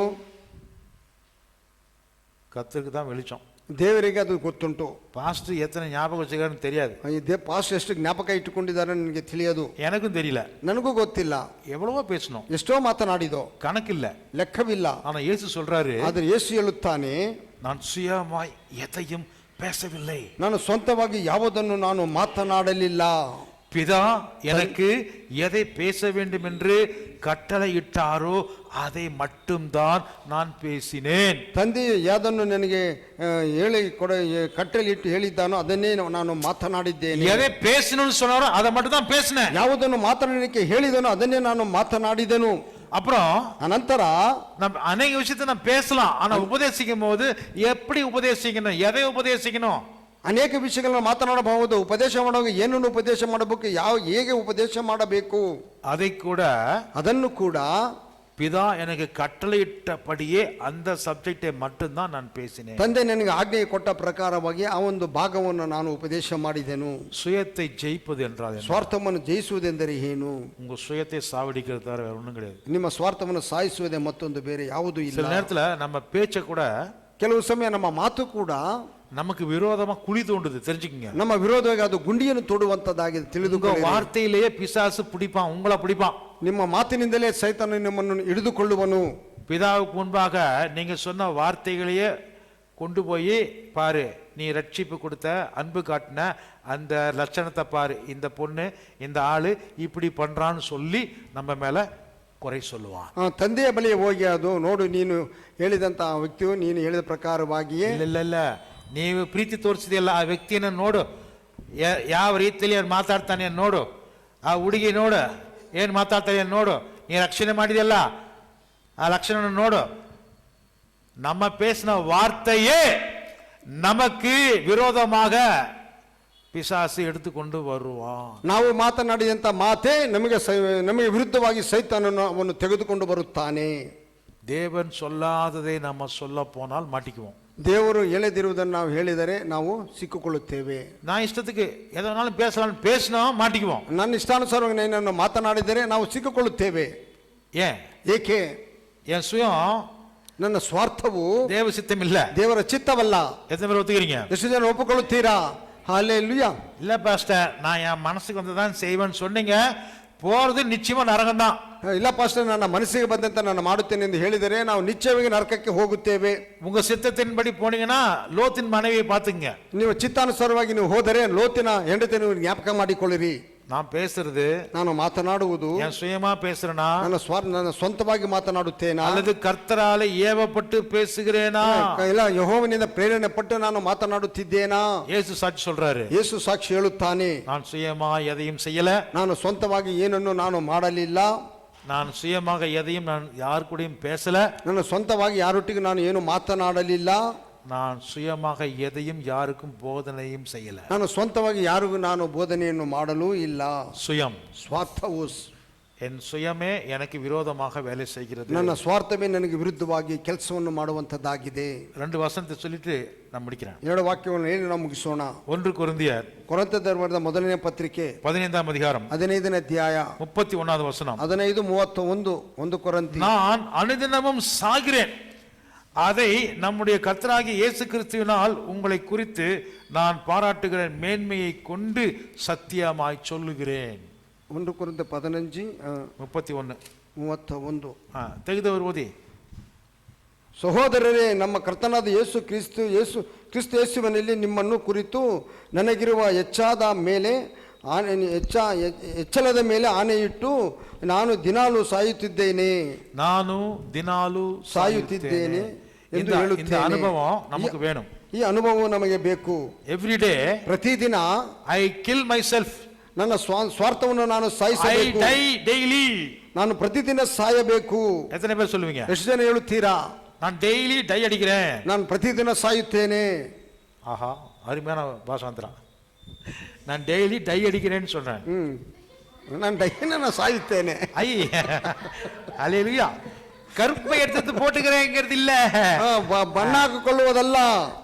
அது வரட்டும், வெள்ளையா வரட்டும், அது ಬೆಳಿಗ್ಗೆ ಬರಲಿ.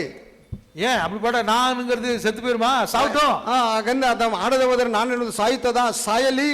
நான் சாகிறேன் என்கிற அனுபவம் இயேசுவுக்கு இருந்தது, பவுலுக்கு இருந்தது, எனக்கும் இருக்குது, உங்களுக்கு இருக்குதா? நான் உங்களை கேட்கிறேன். ನಾನು ಸಾಯುವಂತ ಅನುಭವ ಯೇಸುಗಿದ್ದಿತ್ತು, ಪೌಲನಿಗಿದ್ದಿತ್ತು, ನನಗಿದ್ದಿತ್ತು. ಇವಾಗ ನಿಮ್ಮೆಲ್ಲರಿಗೂ ಇರಬೇಕು. இனி நான் அல்ல, ಇನ್ನು ನಾನಲ್ಲ, நான் செத்துட்டேன், ನಾನು ಸತ್ಯನು. அந்த அனுபவம் உங்களுக்கு வந்தாதான், ಅನುಭವ ನಿಮಗೆ ಬಂದರೇನೆ நீங்கள் சுயத்தை ஜெயித்ததை போல. ನೀವು ಸ್ವಾರ್ಥವನ್ನು ಜಯಿಸಿದಿರಿ. கடைசி வசனம் ಕೊನೆಯ ವಾಕ್ಯ கலாத்தியர் 2ஆம் அதிகாரம் ಗಲಾತ್ಯರ 2ನೇ ಅಧ್ಯಾಯ 20வது வசனம். 20ನೇ ವಾಕ್ಯ 2:20 ಗಲಾತ್ಯರು. கன்னடா, தமிழ், இங்கிலீஷ் எத்தனை வாசிக்கலாம்? சத்தமா கெட்டியா வாசிங்க பார்க்கலாம். ಕ್ರಿಸ್ತನೊಂದಿಗೆ ಸಿಲುಬೆಗೆ கிறிஸ்துவுடனே கூட சிலுவையில் அறையப்பட்டேன். ಇನ್ನು ಜೀವಿಸುವವನು ನಾನಲ್ಲ, ஆயினும் நான் அல்ல, ಕ್ರಿಸ್ತನು ನನ್ನಲ್ಲಿ ಜೀವಿಸುತ್ತಾನೆ. கிறிஸ்து தான் எனக்குள்ளே பிழைத்திருக்கிறார். ಈಗ ಶರೀರದಲ್ಲಿ ಇರುವುದು, நான் இப்பொழுது மாம்சத்திலே ನಾನು பிழைத்திருக்கிறது. ಜೀವಿಸುವುದು ಹೇಗೆಂದರೆ, நான் எப்படி பிழைச்சிருக்கிறேன்னு சொன்னா, ದೇವರ ಮೇಲನ ನಂಬಿಕೆಯಲ್ಲಿಯೇ. தேவன் என்னிடத்தில் அன்பு கூர்ந்து எனக்காக தம்மை தாமே ஒப்பு கொடுத்த தேவனுடைய குமாரனை பற்றும் விசுவாசத்தினால பிழைச்சிருக்கிறேன். ಆತನು ನನ್ನನ್ನು ಪ್ರೀತಿಸಿ ನನಗೋಸ್ಕರ ತನ್ನನ್ನು ಒಪ್ಪಿಸಿಬಿಟ್ಟನು. English. I have been crucified with Christ. I no longer live, but Christ lives in me. The life I live in my body, I live by faith in the Son of God who loved me because he gave himself for me.